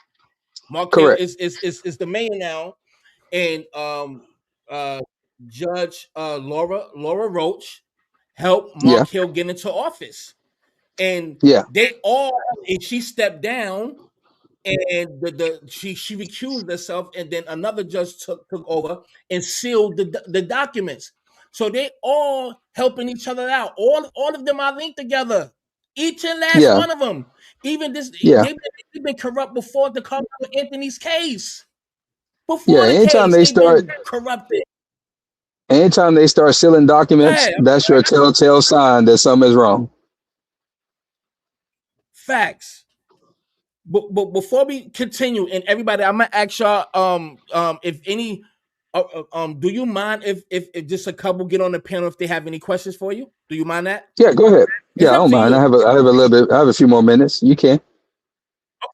If anybody want to jump on the panel, press one first, and I put the link in there just for a little bit. What about the kid? What's his name? What's his name? Uh, it was from that county as well. He got killed by these David Pleasant. What is it? What's his name? I believe so. It was something like that. Yeah, so I didn't really look too more like deep into that case, but it was something similar in the same county. I think some of them went to the same school. I believe. I'm kind of vague on that. I think his name was David Pleasant. He was one about two white kids from Collin County, and they pretty much got off. They had Yeah, he did. they probation, and then he fought it and got acquitted. Crazy, it's just crazy racist shit, man. Yeah, you had one that actually sued the victims. They were actually bullying the boy, and his mom had said something about them being bullies or whatever. They sued the Right. mom and won. They won like 1 point some million dollars against the mom. And the Wow. boy said that he was bullying, but he was too young to know what he was doing. That's what he said. And they actually won in a civil suit against the mama of the guy that they bullied. And so that's the foolishness that people have allowed in the state of Texas altogether through not being lazy, not voting, not paying attention. And now we have these people, these crazy people in power, and now they're just doing whatever they want to do because they know that they don't have too many people that can stop them. And until now, because people are paying attention, we're waking up and we're saying, no, we ain't about to do this. Because if it's one of my grandkids, we're going to be having a whole different story. And Right. so, yeah, so you can forget all this stuff about the TV and the movies and whatever. It's just going to be a whole different story because I ain't going to take, I'm going to handle that. And so, Damn yeah, right. yeah. So that's kind of what we need to start having that moment of understanding our little thugs in the street, our little gang members and all that stuff. Let's start protecting us. Y'all can fight each other over some stupid stuff. So why you ain't protecting us in the streets over this stuff? And so that's what we need to start doing. Because when they say they're scared of us when we walk across the street, they say they're scared of us and lock their doors when they see us in their car. They say they're scared of us in all these other ways. So let them understand that we're going to protect us so they can have a real fear of what it is that they're going to be looking at if they harm one of us. United we stand, divided we always fall. And so we have to start doing that moment of understanding that we have to stand up for each other. I stood up for Karmelo because I heard what went on the second. I was there in that area when it was happening. I found out by talking to people in the community what actually happened. I went and saw the video and found out what happened for myself. And I saw a young man that was fighting for his life. And so I fought for him. And yeah, it's caused me some heartache. It's caused me some money. It's caused me my freedom. It's cost me all kind of headaches and time, but it was well worth it to make sure this young man get justice. And even now, even more so that I knew since last year what they were going to do to make sure this young man get justice past this, and that these people that did this to him and conspired, that each and every one of them, and I'm counting about 32 of them, are locked up in jail. I want to ask this question. And after because he's busy, he got things to do. Once he leave, I'm gonna still be on. So and we'll continue this live and if y'all want to jump on the panel, y'all can. What's your thoughts about Charleston White? Because he came out, he said that the father called them and paid them. So for someone, he did it because he was paid. All of the shenanigans. First, he's with the family. Then he's like, "Fuck him." His father's docile. He a soft nigga. I don't like him because he let his wife speak up at the conference. So for someone, and then blah blah blah. We already know what transpired, but the ultimate violation is when he made that shirt, Watermelon Felon, and knowing damn well who's gonna buy them shirts? White people. So people's looking at him like Yeah. he a fucking agent. What's your thoughts on that whole shenanigans with Charleston White, man? In the beginning, when he showed up, he was on their side anyway, because Charleston White is a Republican. People have to forget that. They forget that. And Right. so I always understood where he stood. He stated that he apologized because he found out, from the advocacy that we were doing, different moments, he reached out to the family. I've always thought that it was all about his content. I always thought that it was about him being who he is, a comedian and everything else.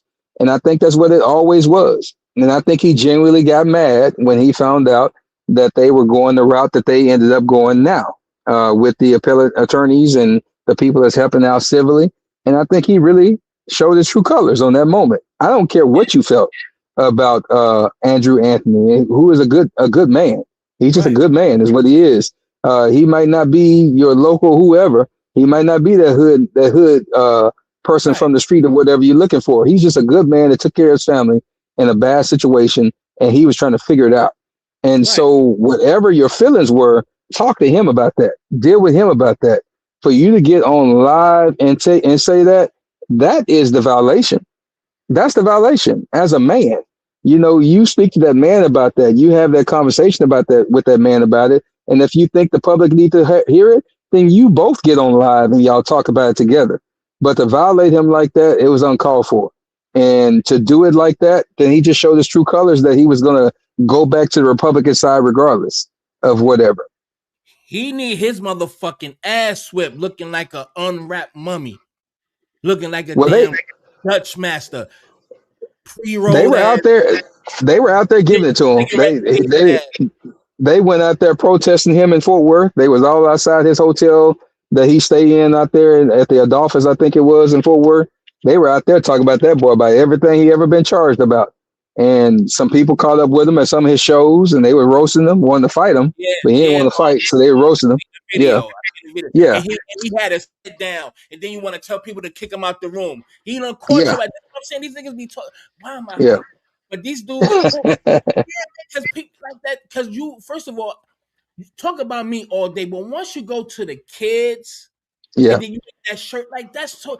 He don't have no boundaries. This is like he don't give a fuck. He's about the moment. He's about that click. He will switch up on you in a minute. Yes, he sprinkles sugar on shit and make it, and everybody eat it up like it's pancakes. He say some things I agree with, but that just to lure you in. Not saying he ain't got no track record of helping kids out. He does have a track record. But what example are you setting now? Oh, he got an excuse. Oh, I just turned this on when I cut the camera on, baby. Once it's on, no. Well, once the camera's on, I'm Charleston. Get the fuck up out of here. Your ass gonna end up in the trunk. And I will smoke a blunt for that. I don't wish death on you, no, but you do too much. You don't have no boundaries, and that you don't have a filter. You have to respect certain things, and you don't. And ramifications is karma. Takes a long time to come, but when she come, she gonna serve that dish very cold, nigga. So just prepare. That's all. Yeah. Pastor, do you have anything to say to Mr. Dwayne before he get up out of here, because he on the road and he got business to take care of? Yes, sir. Thank you so very much for the opportunity again, Mike. I appreciate you.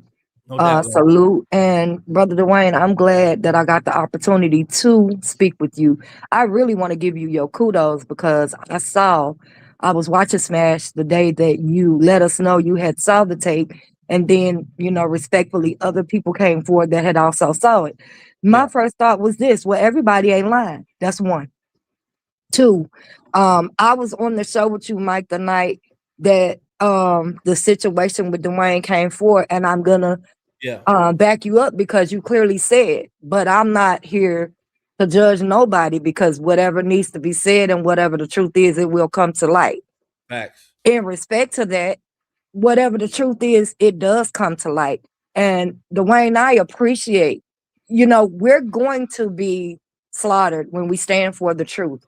And I know this has taken a toll on you in all the ways that you said. I tend to be very much like you. Even before I was ordained a pastor, I've been this person my whole life. I don't even have to know you, but I do not appreciate seeing anybody done wrong. Wrong is wrong and right is right. And what God loves is the truth. So at the end of the day, everybody think they threw a rock and hid their hand. They didn't. And today earlier was the first time I saw the video. And I'm like, why is Eddie standing there taking his clothes? Like, what is that? Like, bro, you said you didn't know him, and that was debunked, because we got photos of y'all across the board, and you were the one constantly texting and inviting them to your space and your family events. So for you to sit up there, what about your friends? Let's go back to some old school, because I'm old school. I'm pretty sure you are too. Yeah. Let's go there. Yeah, I used to be a DJ. I'm a pastor now, but I ain't forgot about that. What about your friends? Because you couldn't even sit there and say, he called him over there. Come on, let's tell the truth and shame the devil, right? So I saw you say you saw it first, and I thought, okay. And then another one of our creators came out, and even Mike came out and let us know that other people had seen this video. And this, I'm like, there's no way. Everybody's not lying. Everybody's not Correct. lying. 'Cause And they everything did backed up everything the they same. could to railroad and push this child in the grave, and a child he is. Now, my question to you, Dwayne, I don't know if you know any truth behind this, because something you said today I had never heard. I didn't know the twins didn't live in the same household. My Correct. granddaughter and I were talking right before you said that. And last year, at the end of the school year, she was jumped by 4 females on her school grounds. They tried to jump her at home, and my son wouldn't have it. So when they showed up at school on Monday morning, mind you, they didn't even live in the same places. So they came there to jump her. Now, when they get to school on Monday, her mother has called ahead and said, this is what's going on. It was the responsibility of somebody who dropped the ball to make sure it didn't happen, but it did anyway. The only reason my grandbaby got hurt is because when I tell you she roundhouse 4 females by herself and never went down until a boy jumped in and smashed her to the ground. Here's what I get from this. That is exactly the same scenario, being surrounded. But you looking at this Yes. little puny boy next to, and this is another thing I could say to my child. My son's father played varsity football all 4 years of high school, and I'm almost 60 now. But he was the same weight and height as as Austin, because Austin was actually bigger than Correct. his brother. I said, that was your father when we was in school, from freshman all the way through. Because my granny used to be like, is he wearing his uniform under his? No. You know what I mean? So you Yeah. take somebody that's a buck 25, a buck 35, and what, 5'7", 5'8"? Come on. And now you can see even in the graininess that you encircle this boy. Now I'm not her now, but back in the day, I was the same way. I wouldn't fight. So what happens when you won't fight and you got instigators in the building? Somebody gonna push your sub to make sure it happened. And it looks as if Right. did some pushing and shoving, and when he saw it out, he got up out of there. He went up, then he went down. They still roundhousing. So how is that still happening? And they don't even know he done took off running. And why does the Yeah. knife they showed us have an M on it? Right. Yeah. And Let he them ain't got answer. nothing in his Let them name to answer say that M. question. It's kind of loaded now. And let them answer that question. What's the initial question? Because I don't want to hold everybody up. What's the initial question, sweetheart? Are you aware, or do we have any credibility on these boys have actually jumped their own father? Yes. Jeff That's Metcalf the thing. He himself. actually said, I'm Yeah. so And sorry. Then his yeah. Uh-huh. pops. He said it. Go ahead. I'm Uh-huh. Yeah. sorry. Jeff Metcalf told us on himself on his Beyonce World Tour on Wow. TikTok for 18 hours. He said himself that Austin Metcalf has separated his shoulder. He actually tore his Mhm. Yeah. his rotator cuff. And he had to have Okay. surgery. And he was saying that they were playing around, but from the word on the Mm-mm. street is that they actually had a confrontation and the issue, and Mm-mm. Austin gave it to him Okay. because of him watching all the years allegedly of him beating his mom when they were little. Oh, That's why he didn't live with his dad. He lived with his mom. Hunter got lived with it. his dad. Yeah, and Yeah, and until so you that's why said they were that to say separated. today, I didn't even know that they didn't stay in the same household. So it gives a lot of credibility to what's actually going on in the background here. Correct. Right. Correct. And here's the thing. They want to paint us as having no father in the house and abusing and this that, and the third. It's so Mm-mm. it's so of a it's black and white. Mm-hmm. What the stereotype that you put on them is actually It's his Jeff own Metcalf's stereotype that he whole said out of family. his So mouth, he fits the stereotypical role of a black person. not You know what I'm saying? Carmelo's. That's his It's his household. own He's the stereotype that he said abuser. out of his mouth. Right. Yeah. Let me go to Todd because I want to pass the mic quick. Thank you. Todd, what's your question is, please make it quick, King. Well, I'm a female. Hey, Mike. Oh, female. Sorry, love. It's okay. I really don't have a question for him per se. Okay. I've been covering the case for a really long time, and the question that is probably unpopular, and I don't really care, but I want to know how come Carmelo's parents are not expressing the things that are being said by this gentleman today. They have the information. They've talked with their son. They've been within the case and done, did what they had to do or whatever to support their child or whatever that. But none of what they are relaying in any of their interviews is supporting anything that's being told here today. What do you They mean? Hold never on, said I'm that. kind of lost. Expound a little bit. Be more I'm detailed with that about because to. I'm kind of I'm confused. about to. I'm about to. Go ahead. The parents have never ever said that their son was jumped. Their son, they never said that their son was chased or whatever about the kids or any of these things. None of the things that are being said today, their parents have said, or his parents have said. What's your thoughts, Dwayne? Well, for one, I do know that the attorneys told them not to say anything in the first place. But they're That's having what interviews now, I understand, so but that defeats the that's purpose. what okay, but that's what attorneys advise you of. Even the attorneys that they have now, and the Mm, Right. spokespersons have advised them not to say anything about this case. Second, Dominique Alexander was their spokesperson. He mm. actually spoke to this case in a minute moment, and he did confirm on several times of what it was and what it was not about this case. He was their spokesperson. He spoke for them.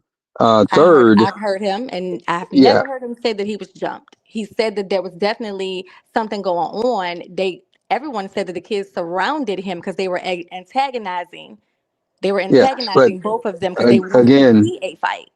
again, Dominique, when he answered that question, just to give it context, because we talk about another man and his interviews, Hmm. his context of that interview, they asked him what did he see in the video. He said that he did not see anyone get jumped from the video he saw. He saw him surrounding him, and he could see the commotion, and that was it. That was his statement to that question. Hmm. But when it comes to what we have been saying, again, I've been advocating this case since April the 2nd of Right. 2025. I get And that, but so I really, and I'm not so trying to I be know. rude, Slow down, disrespectful. slow down, slow down I just a don't second. want to Slow use down. it like a I understand. disrespect. Slow down. Slow down just a second. I'll let you talk. Hold on. Yeah, Hey, yeah. Go ahead. Just to bring this back, because those are the questions that's always been asked throughout this whole thing about jumping or not jumping. Here's the thing: if we just really want to be genuine and upfront and be real as grown people, because there's no kids on this moment talking, we all just seen the prosecutor's video that came from their office that's doctored and everything else. And clearly, looking at that video, you see the young man has been jumped. That is So untrue. if I didn't see that with my eyes. listen, okay, that's fine. That's your eye. But the majority of the eyes that have seen that video, not just your eye, but the Because majority of the they're being eyes that have told seen, what to see. no, they haven't. The majority of the eyes, before anyone start thinking about even enhancing, changing, or anything, these people just seen the release on X from JD Miles. That was the first person that put this video feed out from CBS News in Dallas. He was the first one. People received that. I started getting phone calls from people. I hadn't even seen it yet because I was on the road. And the first thing people said when they saw his video, bro, he was jumped. That was before anybody edited anything. So here's the thing. If we just got to be genuine, if we have to just be real, because that's what I deal with. I don't have time for the conjecture or the in between or the moments. Your thoughts are your thoughts. Sarah feels that he wasn't jumped or whatever. She never even saw the video, but she feels that way. She's entitled to her opinion. You're never going to get the family to speak on this case until after he has gotten his appeal done, until after he has gotten his rights restored and he has gotten justice. I wouldn't advise him. Now, I've studied law, but I'm not a lawyer. But if I was, the first thing I would advise my clients is to shut your mouth. You Right. got people to speak for you. And so Right. that is across the board anywhere in this world, Hmm. not just the US. I And understand so that. they did exactly what they were instructed to do. Stick to just the things that have to do with the overall moment of the scope of the people that's advocating the things of your kids and your family. He spoke to a whole lot of different things, but when it comes to the facts of the case, don't speak to them. Let Carmelo do that at another time and Now, space, now not that now. makes sense. Now, Ty, hold on. Then we go to Miss Cookie, and if you could condense it down to less than a minute. If you have a statement or if you have a question, go right ahead, love. Miss Cookie, unmute yourself. Oh, okay. She probably let me shut up. My mind is so terrible. Get your ass out of here, goddamn it. All right, we got one more person, and then I don't know if he have to go, he got to go. What's his name? Darian. Do you have a statement for him or a question? Yeah, I have a question. Will Metcalf's the father, will his tour, would that have anything to do with the case, with his retrial or appeal? No. The appeal goes to an appeals court that's situated in Dallas County.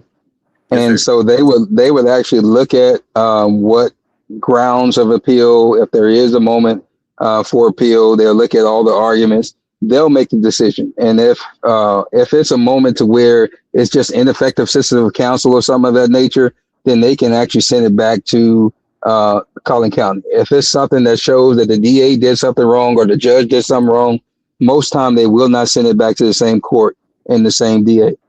They can move it to a different county, leave it in Dallas County, or they could just vacate the whole case and say, Carmelo, we'll see you later on because these people did you wrong.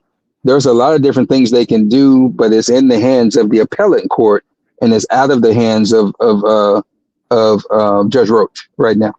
Yes, sir. And then You, you, I have one more question. They have go like ahead. 27 parents, right? That has complained to the school. I had DM the student at the school. They're graduated now, but they saying that it was 27 complaints about these twins, right? Would that Mhm. could they get the parents? Would the could Carmelo's attorneys reach out to the parents? Would that be something that would be able to be used in court? Yes, actually, all of those complaints, everything that ever has gone wrong with the twins since fourth grade, because that's about how long they've been bullying, Damn. was already part of the record. The defense I can't attorneys even had hear. that.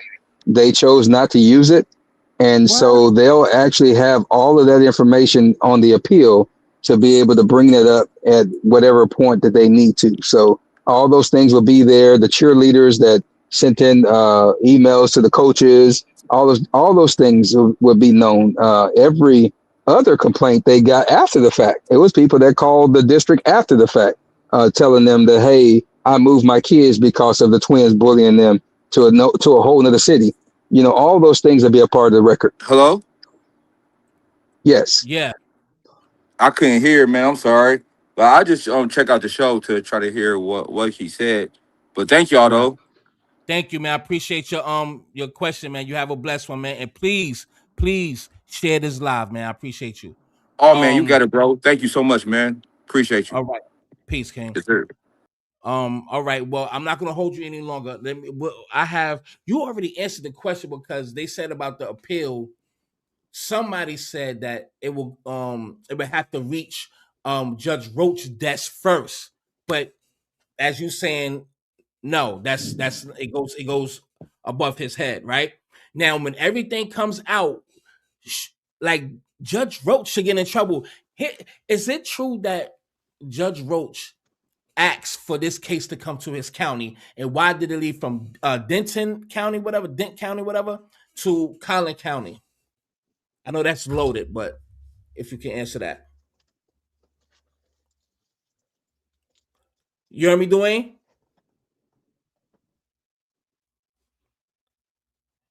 You can hear me? Oh shit! You wear hearing aids too? We can hear you though. Yeah, you can hear me. You can hear me, Dwayne.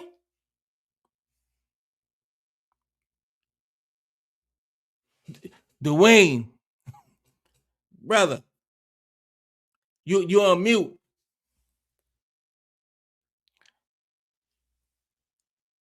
Let me see if I can unmute you. You gotta you on mute. There you go. I know. Listen, I ain't gonna hold you too much longer. But you on mute again? That heat probably getting his ass in that truck now. You feeling all right over there, brother? You good? You good? Oh, you just had it. Press it one time. Lord, you gotta unmute yourself. Um, if you want to drop out and come back in, it's on you. But if not, I appreciate you for being here and giving us your time. Yeah, so all right. So let's get right to this. So I'm gonna be here just for a little while longer. Everybody, please do me a favor. Please make sure you share, hit that like button. If you haven't subscribed, please make sure you subscribe to my platform. And if you would love to show some love to the platform as well, it ain't gonna kill you. Please donate to the platform. Now let's go to what the cheerleader said, right? And he been here for a while, so salute to him because he's on a roll. He pulled over to do this interview, so he's already on a roll right now. So he pulled over to do this. So I respect him. Oh, he's coming back. Hey, you good now, brother? Oh yeah, somebody called me and my earpiece lost the signal. Oh, okay. I thought Yeah. the heat got to your alley. You was like, you know what, man? I'm tired of you motherfuckers. Damn Oh cussing, no. man. Get out my damn firm, nigga. Shit. Nah. Not at all. So here's the question. Damn, what the hell did I say? Judge Roach. So when this new team, if you will, like get this appealed and they really see the flaws in the connection and the corruption or whatever, do you think Judge Roach would get in trouble for the things that they did? And did he actually want that case to come to Callan County instead of it being in Dent County, something like that? Because there's a rumor saying that he asked for that case. Is any truth to that? Parts of it, and I'll say that he did want the case because of his ties to Jeff and what they were trying to do overall. However, the case would have never been in Denton County because this happened in Collin County. I know people like I to, think it happened in Dent County. Then what's going on with yeah, that? that's just rumors. If you look at where the stadium is actually situated at, it's nothing but Collin County. There are parts like where I reside, Little Elm. Little Elm is right next to Frisco. We're bordered right up on each other. Some of our neighborhoods are in Frisco, and some of their neighborhoods are in Little Elm. So some of their kids go to Little Elm school, some of our kids go to Frisco. Little Elm is Right. Denton County. So that means some of the neighborhoods in Frisco are Denton County. Um, they're Collin County for the most part. They have a little bit of their parts that's get Dent County. But where the stadium is kind of more so in the centralized part of Frisco, which is all Collin County. You wouldn't have a Denton County moment. All the EMS, the fire, the police, everybody who responded was all Frisco proper. So that Frisco PD, Frisco EMS, all that kind of stuff. No one responded from any other agency that I know, because usually they do kind of work together. Frisco and Little Elm and the Colony and all of those, Plano and all of them, will help each other. But no one else responded but Frisco. It was all Collin County. So that is not true that this case would have been in Denton County and they pulled it to Collin County. It's an actual Collin County case. But Judge Roach did take the case. And from my understanding, it was supposed to be to another judge and he took it. And so even though he did an interview the other day and said that he had no understanding of that the case was going to come to him, he just wanted to be in their court and all that stuff. No, he took the case because it made it around the wheel to another judge and he took it. Mm, mm. Yeah, that's crazy. Cookie, something was wrong with your mic. If you have a question for him, go right ahead, love. Can you hear me? You sound a little muffled. You sound like you under your bed or something. No, I'm not on it. Can you hear me Under now? the covers or something, baby. I don't know what you're doing. You in the closet. Can you hear me now? Yeah, a little bit, but go ahead, love. Okay. This Put is the okay, put the so phone next to your mouth like that. Put it okay, all hold the way. on, hold on, hold on. Let me turn this see if I okay. Can you hear me now? Yes, ma'am. Go ahead, Okay. love.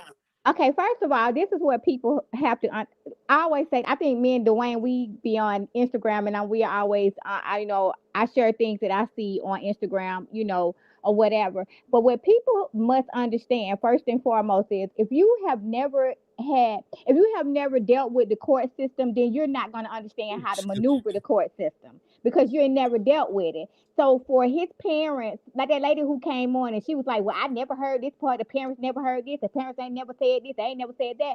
You know why they haven't never said it? Because guess what? They don't know what to say and what not to say. So they have help to tell them this is what to say, this is not what to say. If you was a person that had dealt with the court system before, you're gonna know what to put out there and what not to put out there. That's the first thing.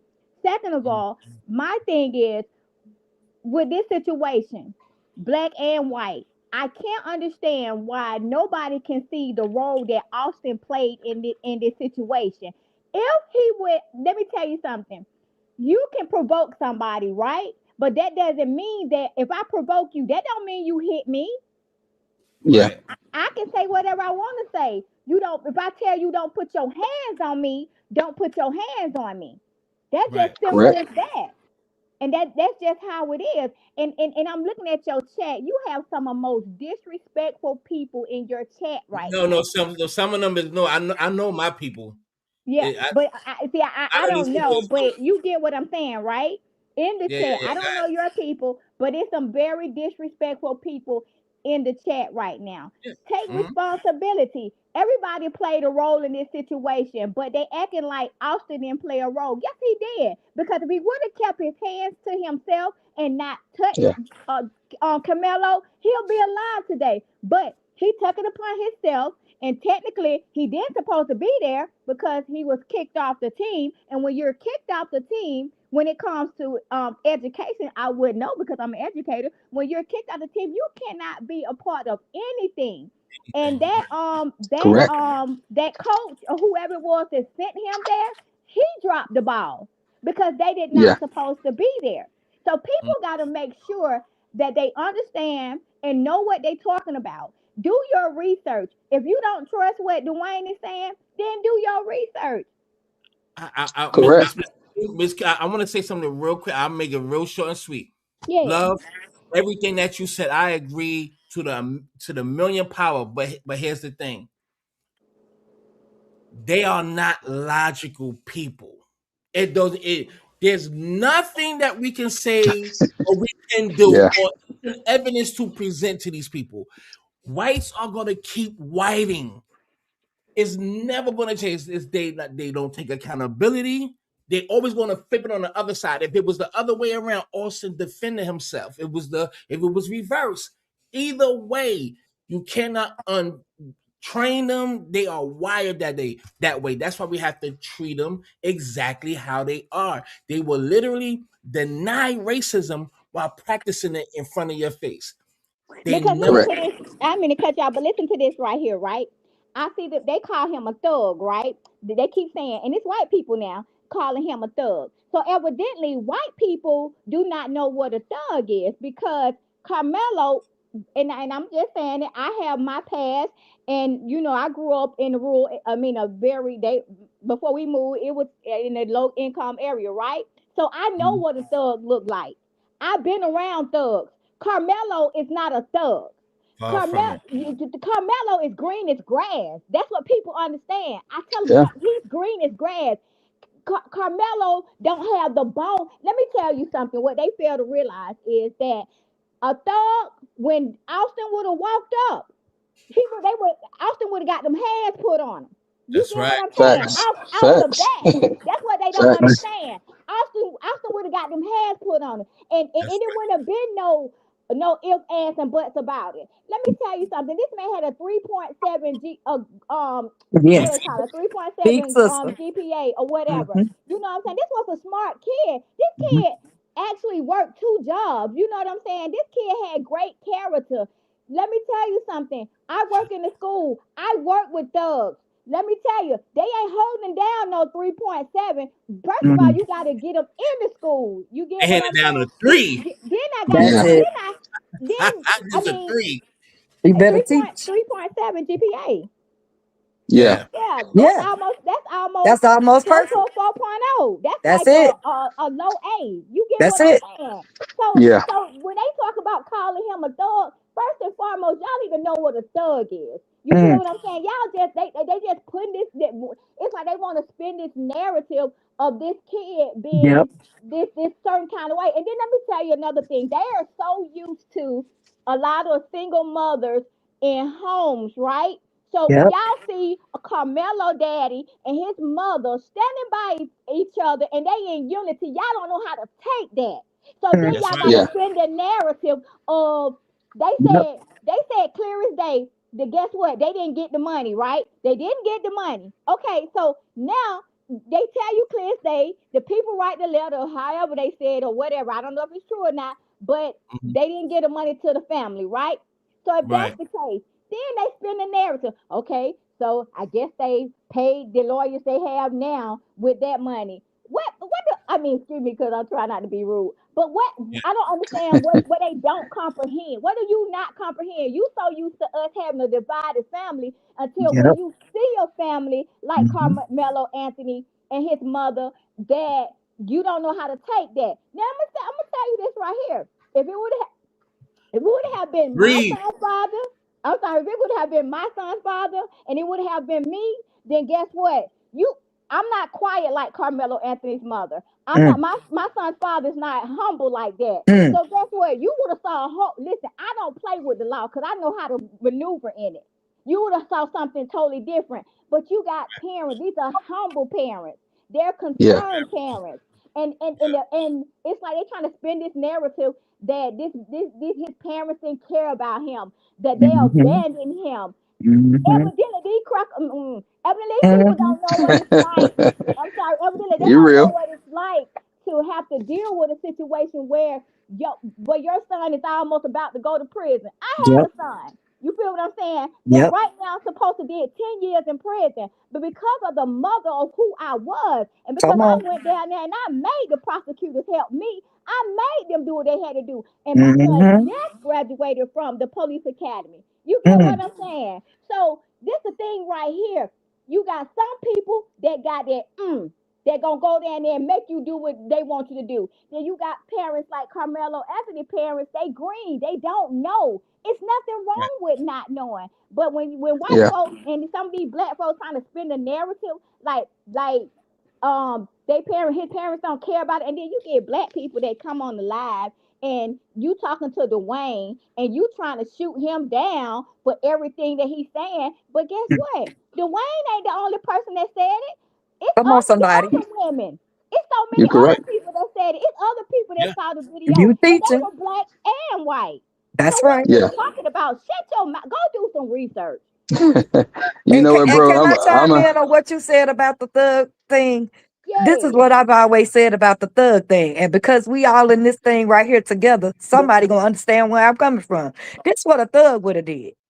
Hootie hoo. You right about it. Y'all tell me what that means. Yeah, you right about it. That means it everybody pull up, it right? would have been Yeah. a That means riverboat moment. everybody pull They up. don't know what a thug. Yeah, Right. you're They right. don't know what a Hootie thug hoo. You're is. That's right. all it would have took. And everybody You're pull up. right. We They coming from near cousin. far, here, there, and everywhere. Am I right? Yeah, You're you right Right. right. about it. Oh, okay They then. don't know That's what what a a thug thug is. does. Hello? They And Hey, don't. bro. yeah, you about to be out, right? Yeah, I'm gonna get ready to go, but let me say this right quick because I have my my platform I gotta get on here in a minute. Go ahead. But what I will say is that people have to understand about Andrew Anthony and Kayla Hayes Anthony is that these are just two good people that Mhm. decide to move their family from Louisiana Mhm. to come to Texas and give their family a different life, and they Yep. did that. They Yep. gave them the life that these people were so jealous of that even Yep. the judge, when he was getting ready to sentence Carmelo, told him he's not about to go back to his plush house in the gated community or something like that. They Yep. were so jealous of what Yep. Andrew Anthony and Kayla Hayes Anthony had built for their family, the love, the respect, the security, all the things that they had provided for their family. These people were upset Mhm. that black man and that black woman was able to do exactly what we all say we try to do, and that's have the American dream. And That's they it. felt that they were going to strip them of that.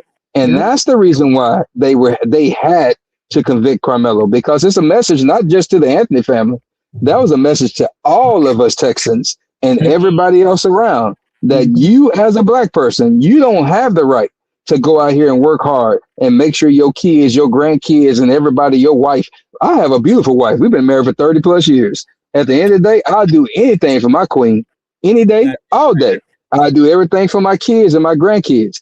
But I wish a person would. I'll be nice and PC on this moment. That I wish they would tell me I can't provide for mine. And that's what they were doing to that family. And they did it to all of us. And that's what this was about. The humbling of the black people that have chose to go out here. And that's the majority of black people. Whether you hustle, whether you're educated, whether you're out here doing the social media thing, doing sports, or whatever you're doing, black people as a whole are doing their thug thizzle in this world. And these folks are mad about it. Yep. And since they're mad about it, they're sending their coons over here. And I'm just going to call it what it is, because I'm feeling like that today, to have those type of conversations. And look, how dare you tell me what I saw when you didn't even go see it? Let's just be real. And so since we want to go there, because I'm built like that. And so at the end of that, I'm from Oak Cliff, Texas. Grew up in Farm Ridge Apartments. And so I put it out there for you. So at the end of the day, the caucasity, because it ain't audacity, that's caucasity in the black skin, to come up here and tell me that I didn't see what I saw, and then tell the family that they got to speak a certain way and protect their family a certain way. How dare you?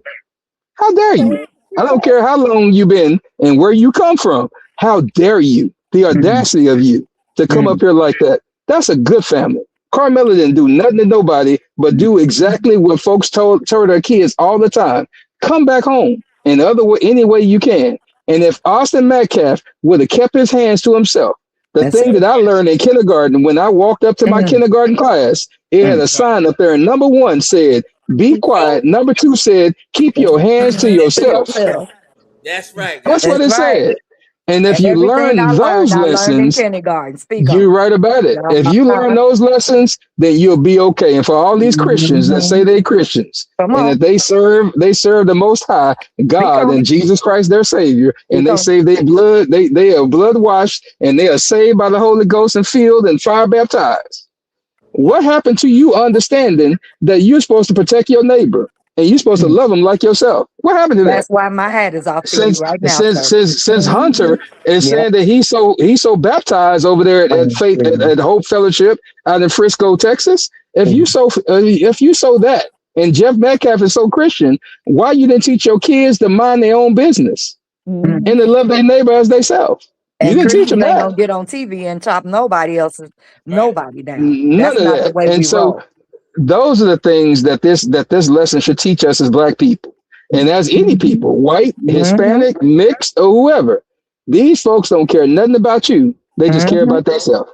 And we don't until we understand that together. But I guess you're right about it. Because I think more, and I think they were really intimidated by how much support really did show up. I don't think they expected that. That's correct. Really don't. They didn't. They did not expect that. They didn't expect that.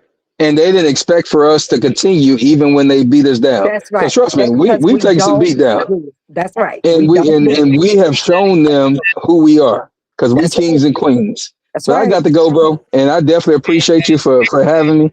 And I'll come back anytime. You just got to let me know. And I'll definitely be flying back up in there. I'm praying for you, brother. Man. I appreciate you, man. You have a blessed one. And thank you for giving us your time, man. Thank you, King. And be safe. Most definitely. Y'all be blessed. Peace out. Bye-bye. Yeah, man. Salute, man. I definitely appreciate him giving us his time. I want to read this real quick. I'm going to give it. All right, we're about to hit the hour mark. So I'm going to give it to like 2 hours and 30 minutes. So we got a good 30 minutes. Everybody, I hope y'all enjoyed yourself. Please stay here. Don't go nowhere. If you haven't subscribed yet, please subscribe to the platform. I would gladly appreciate it. Please subscribe. I want to read this, get this out the way. All right, let's get through this real quick. Here we go. So these motherfuckers been bullied since they was 4 years old. And somehow all of this shit did not reach the court because they shelf the shit. They made sure that they censored it, made sure that they hid it from the public because it's all right, because it's all white. You already know how they do. We have to understand they're gonna always protect their own wrong, right, and indifferent. Wrong, right, and indifferent. And that's why I told people, man, black people, we are hard on our people. Do you hear me? We not being biased. Because if we know that Carmelo did something wrong, we will throw his ass to the fire and let the world know he did something wrong. That's how we are. But we know that boy is innocent. So we're not being biased like those people. They biased on any occasion. It doesn't even matter. When they dead wrong, they would say they didn't. You could catch them with their hand in the cookie jar with cookie crumbs on their lips, and they would say they did not eat the cookie. Open your mouth and go, and you smell the cookie. They would deny it. Inherently would deny and never take accountability. You can't expect that from them. If anybody in a fucking right mind think you're gonna get accountability out of them, you have to be smoking crack. Something is wrong with you. History is the track record of who you are. They have a long track record. If you think they're gonna change, then that's on you. But anyway, let me just read what the cheerleader said, right? Some of it. Coaches. The other cheerleaders and I have tried to make an effort to stay supportive and spirited throughout the football season. However, the disrespect we feel coming from some of the football players is making it very difficult. Today, after the game against Liberty, some of us cheerleaders in uniform went to Canes. While talking amongst ourselves about the loss, Hunter Metcalf stood up and yelled that my friend and fellow varsity cheerleaders is a fat bitch. Hold on, let me go to the other one, goddammit. And continuing, for my friend, as everyone in Canes looked at her and started laughing. We see the Metcalfs, both of them, act out time and time again, but we trust that there is repercussions or some sort of consequence, so we stay out of it. But for now, to be directed, I had to take my fronts out. But for now, to be directed towards one of the people that shows up to every game to support and cheer them on is astounding to me. After they left Canes, one of the other football players told us that Hunter said his hands were bisexual, implying that he would not only hit guys, but also girls. She is not only embarrassed, but genuinely scared. Keyword highlighted word is scared, especially after seeing the way he can act on the field. I'm only coming to you because I feel that you should be aware that he is acting like this in public places, which is not good for our schools' representation and is discouraging us to keep cheering them on. I'm sorry for having to even come to you about this, but after tonight, it truly feels like these are a piece of shit ass kids and their family raised them wrong. It was abuse in the house, alcohol, all types of stuff going on there, and racist epithets against black people. And they had to beat up his father because he was abusing their mother and all that shit. I'm sure that was in there too. So kiss my ass. So let me get get this out the way, right? This is the coach saying this. You dudes never stay and celebrate your teammates, and you guys don't win. So what value are you guys bringing to the team besides coming out and celebrating yourself? From Coach Bass, you turn your stuff in on Monday. We taking Ramir and Noah to something. Okay, let me read this. I'm almost done. Coach, can you tell Austin to put on his black shorts? Can you send this to all of the throwers? You guys keep leaving early, so just know you guys are probably not going to the district meet. You dudes never stay and celebrate your teammates, and you guys don't win. Da da da. I just read that. Da da da da. Anything else? Let me see. That's a one of those. What's the name? So these are the kids' names that was on, if I'm not mistaken, that was there that testified. We got Anthony Mendoza, Hispanic, Austin Metcalf, Satan's Children. We got Edwin Parra. We got Hudson Dean, Hunter Metcalf, the Satan's children. Get Jackson Weber, Jalal Abdullah. Okay, we know what that's about. Jalen Matthews. We have Mason Nordyke, whatever. Paul Espinoza Perry, Rhett Bazam, and we have Jose Romax, and Julian Santana. Right? Hold on. If y'all have anything, if you have anything to add on real quick, go ahead, Miss Pastor. You can make it a little quick because you could go, goddamn it, now, okay? Your ass be You know gone. what? God gave me a voice. Got to use it, especially when wrong is in the atmosphere. So my You got bad. now. You good? But no, I completely agree that the coach dropped the ball because if they weren't supposed to be there, they weren't supposed to be there. You don't say one thing and do another. That's like me teaching my toddler that I said no, but I'm gonna go ahead and fold. No, no should mean no.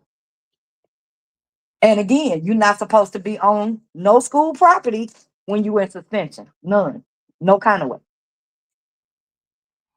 no activity. So it's too many hands in the fire that have not stepped up to take on their responsibility. So, like the young lady said, it is an entire mass of people that, it's just like a car accident is not just a car accident, right? Usually there's several things that lead up to it. That's what happened. Right. And even these witnesses right here, everybody be forgetting about Mindy Yeatman and Lakeisha Collins. They was literally right there when it happened, but they did not call them though. But they gave their testimony, but they never called them. Now, listen, before we end this live, I'm gonna let the pastor close out with a prayer. All right, so close out for me, sweetheart, and I will continue on and then close out myself. Gotcha. Also, I did DM you on Insta, so we You could did? talk about. Yeah, I did. The last time we talked. On Instagram. I did. All right, I'm gonna check it out. Great. Go ahead, Oh, sweetheart. well, most gracious and heavenly Father, we thank you once again for this opportunity, Lord God, through the the transmission, Lord God, the technology that have allowed us to be able to come together collectively in ways that we were not able to before. And then, Lord, we lift you up and we thank you that we as a people are beginning to recognize that we must stick together. We have to be just as vigilant, just as diligent. We have to do our homework, do our research. We have to stand up and show that not only are we your chosen people, but that we can stick together and stand together when the time is right to do so. Lord, we just thank you for this opportunity. I thank you for this young man who is being so diligent about this information, getting it out to us and keeping us in the know. And it seems like, Lord, we learn something new in regard to this every day. But I thank you, God, that you are not a God that should lie. And everything that's done in the dark will come to the light. So now I cover Karmelo where he is right now, Lord God, and keep your angels encamped all around and about him. I cover his parents, Lord God, and what they have to internally go through because they're not allowed to speak out right now. I cover, Lord God, every person that is involved in this appeal, God, and allow eyes to be open and justice to be done, Lord. I ask, Lord God, that this new legal team, from the judge to the jurors to everybody that stands, that would allow the truth to come forward and all the bits of information that were not presented that could be God, let them come to the light. Because what they thought they did and hiding it and releasing it, what they did, they actually opened our eyes all the more. So we thank you for that, God. I ask that you cover Brother Dwayne as he goes through this journey alongside this situation. Keep him safe, keep him guarded, Lord, and allow his path to continue to be straight and under you. And Lord God, I ask that everybody under the sound of my voice, whatever may be their prayer petition, that you hear their cry today, oh God, and that you cover and keep us all as we go forth together. We'll stand in this situation. And Lord God, we thank you right now for the victory. We won't wait till the battle is over. We'll give you the glory, the honor, and the praise right now. In Jesus' matchless and precious name, I pray. Amen, amen, and Amen. amen. Amen. Definitely. You done anointed us. Thank you, sweetheart. You know I appreciate you, love, because I know a lot of them appreciate it in here. So this is Amen. thank you, beautiful. Anytime. Have a Yes, blessed sir. one. Yes, sir. It's what I'm called to do. So, you know. You goddamn right. Oh, excuse me. You good? Listen, let me tell you something. One thing about me, I'm not no stuck up and stuffy pastor. Y'all heard me say I used to be a DJ. Listen, I Right. ain't forgot what. And he said he from Oak Cliff, baby. I'm from the south side of the Chi. I live in Texas Ooh, now, but I ain't a Texan. okay. I'm from Inglewood, Okay. Sticks Tray, south Oh, side. oh shit. Okay. I know you was backsliding in your day, goddamn it, okay? You was Say doing so some much, things. but I Ooh, know what's really going on in the streets. You know what I'm saying? That's why right. I You're could speak supposed to the to. hootie hoo. He ain't no thug. Right. Yeah. Peace, love. I appreciate you, love. Have a blessed one, man. Thank you. Thank you. Peace. Yes, we definitely needed that covering, like that blanket of blessings. All right. So I'm gonna give it a few more minutes, man, and then we out of here. But before I even get out of here, I'm gonna play a couple of things. So y'all be patient with me, right? Just hold y'all horses. If you haven't subscribed yet, y'all need to subscribe now. So please subscribe. Um, I seen some watermelon felons comments in here. Okay, so here we go. We got Rick Savage. So we already know that the scavengers, the trailer trash, the spam can eatings, the dirty spoon with the meth residue on it is going to come out. If you want to get on the panel, please do, man. It's open. Just press one. I want, if anybody have different views, y'all could get on the panel real quick. I'll make it real quick for those who wish Carmelo or think he was guilty or says he guilty. If you're there, do you want to get on the platform? Ricky Savage. You understand? Because again, don't ever in your life expect them to take accountability. There are cool ones out there, but it's very little. It's some that's cool, and you just treat them accordingly. But when it comes down to race, them and us, there's some that love that may give us the pussy, and some may give our women the, that. But that don't shield the reality. I don't give a fuck if you're my neighbor. I don't give a fuck if you say hi to me all the time. I don't give a fuck if we cool. We grew up around in the neighborhood or whatever. That's not that's not the broader reality of things. So these little relationships that we see Hank on a job or whatever, that shit don't have to do with shit in the broader spectrum of things.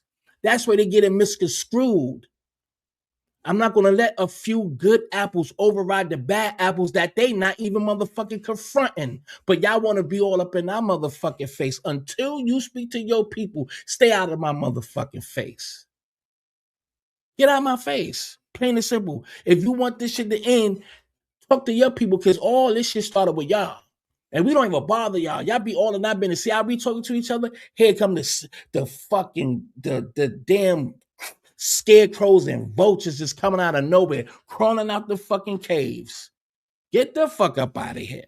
But expect that. History proves, man, there's some good ones out there. But don't you ever let the good ones fool you, because they will never trade their protection for yours. Ask anybody on this goddamn planet, do you want to be treated and humiliated like foundational Black Americans? Each and last one will say absolutely not. So they already know. They know, and not doing anything to help the situation, only to help their own personal experience with you, but not the broader spectrum of things. Don't let these little personal interactings fuck with your head and say, well, no, it's not everybody. We know that.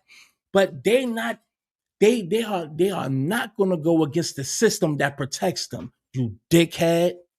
Because they give you pussy, you may smoke a little cigarette, may drink, maybe the coolest thing since sliced bread.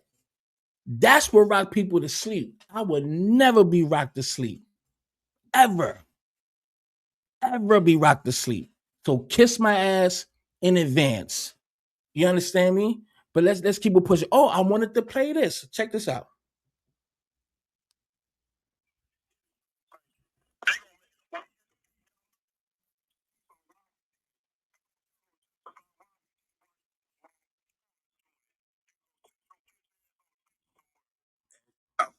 Oh, hold on. I'm sorry. I caught it at the end. Here we go. I'm pretty sure y'all heard this. This is from an inmate that's in I forgot the name of the jail where Carmelo Anthony's at. He's well protected. So here's an inmate saying this.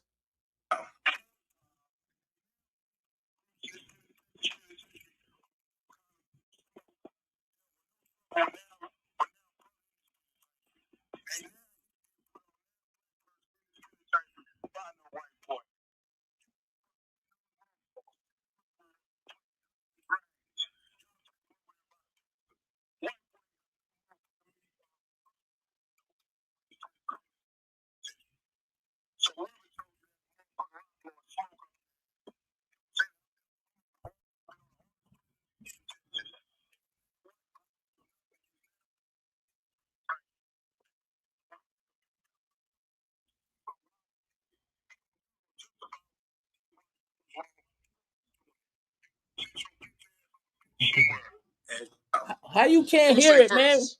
Shout out to Little Y'all Ram. can't hear it? Yeah, man, I didn't know Little Ram was gonna be a ride or die type brother. How the hell y'all can't hear that? The Hollywood types. Nobody can really hear that. What kind of phones y'all niggas got? Hold on, I'm gonna share right now. I'm gonna pull it up over here. What y'all niggas got? Nokias? Y'all got the little trap phones, man. What got them crickets? They still sell cricket phones? Hold on, I'm gonna pull it up for you right now. Give me 1 second. Let me go to my bookmarks. How the hell you can't hear that? What the hell's going on with your phone, nigga? But I'm about to get out of here though. I ain't gonna be here that long. And yeah, this is perfect. I've been here. Yeah, I'm gonna be getting out of here. This is perfect timing. Not too long, not too short. And that's definitely a pause for right now. But hold on. Let me. Okay. Hey, Rick Savage, do you want to get on the panel, man? You still ain't saying that. And it can let me say this before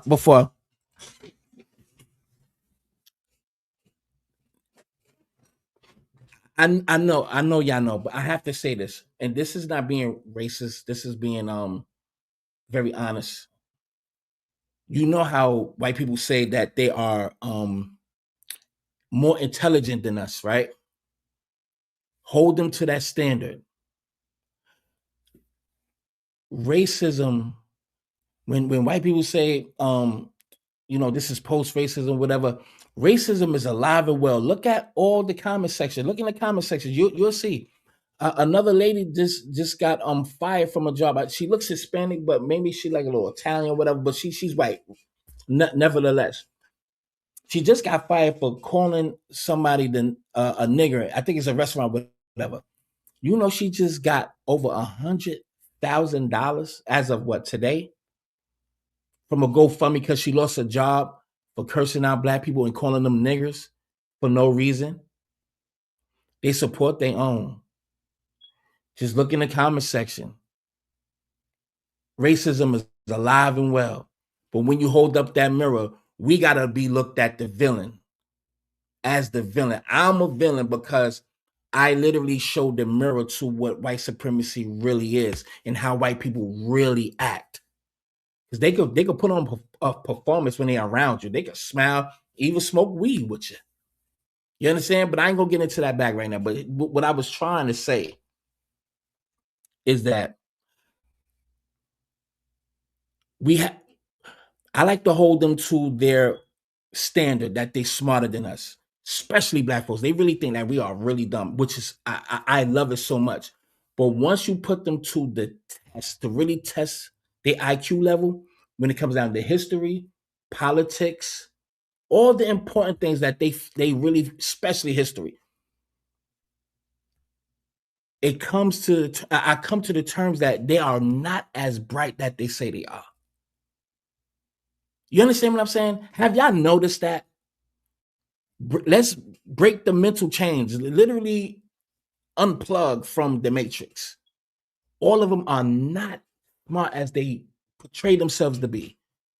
Test them. I love to hold them to that standard that they are smarter. You know what, Mr. White Man? You absolutely right. Now let's have this conversation. Let me put you to the test, Mr. Smarty Man. Mr. Stephen Hawkins. That's what I like to do. And when you really, it don't take that much to understand that it's not there. There's nothing there but shit talking, smoke and mirrors. I'm gonna play some examples. Not right now because we've been here long enough.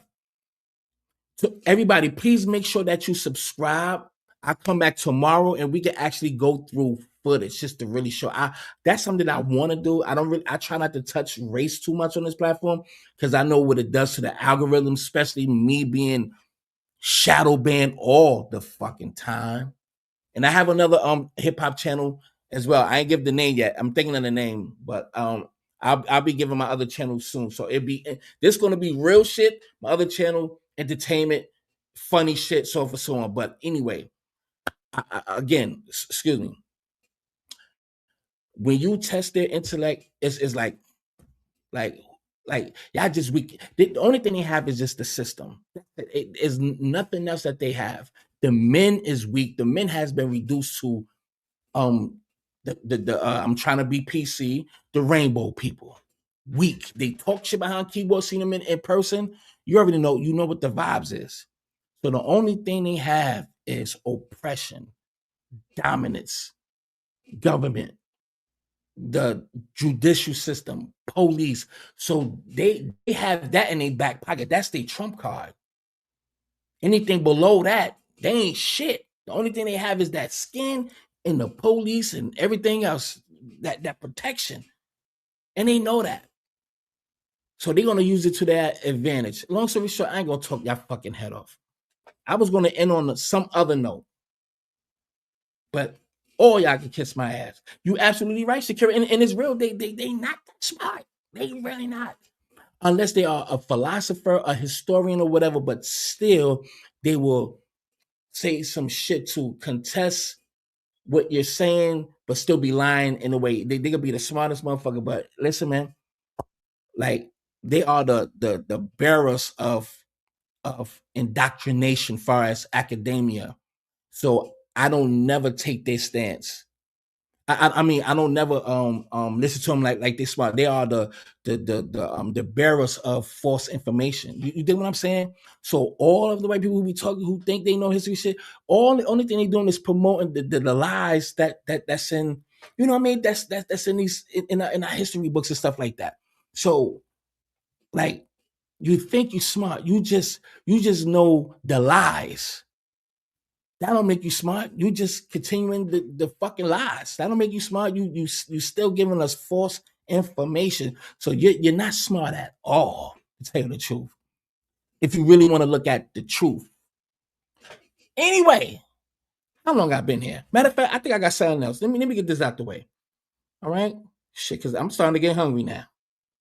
Oh, I'm supposed to play that for y'all. I'm sorry. Hold on. Get the fuck about it. All right. I don't want to ramble. Hold on. I'm sorry. Oh, here we go. Hold on. Here we go. Hold on. I don't want to ramble. All right. But I got a lot of videos to play for y'all, but we've been here long enough. Hey, now one of these white groups in this Texas penitentiary on no kind of smoke.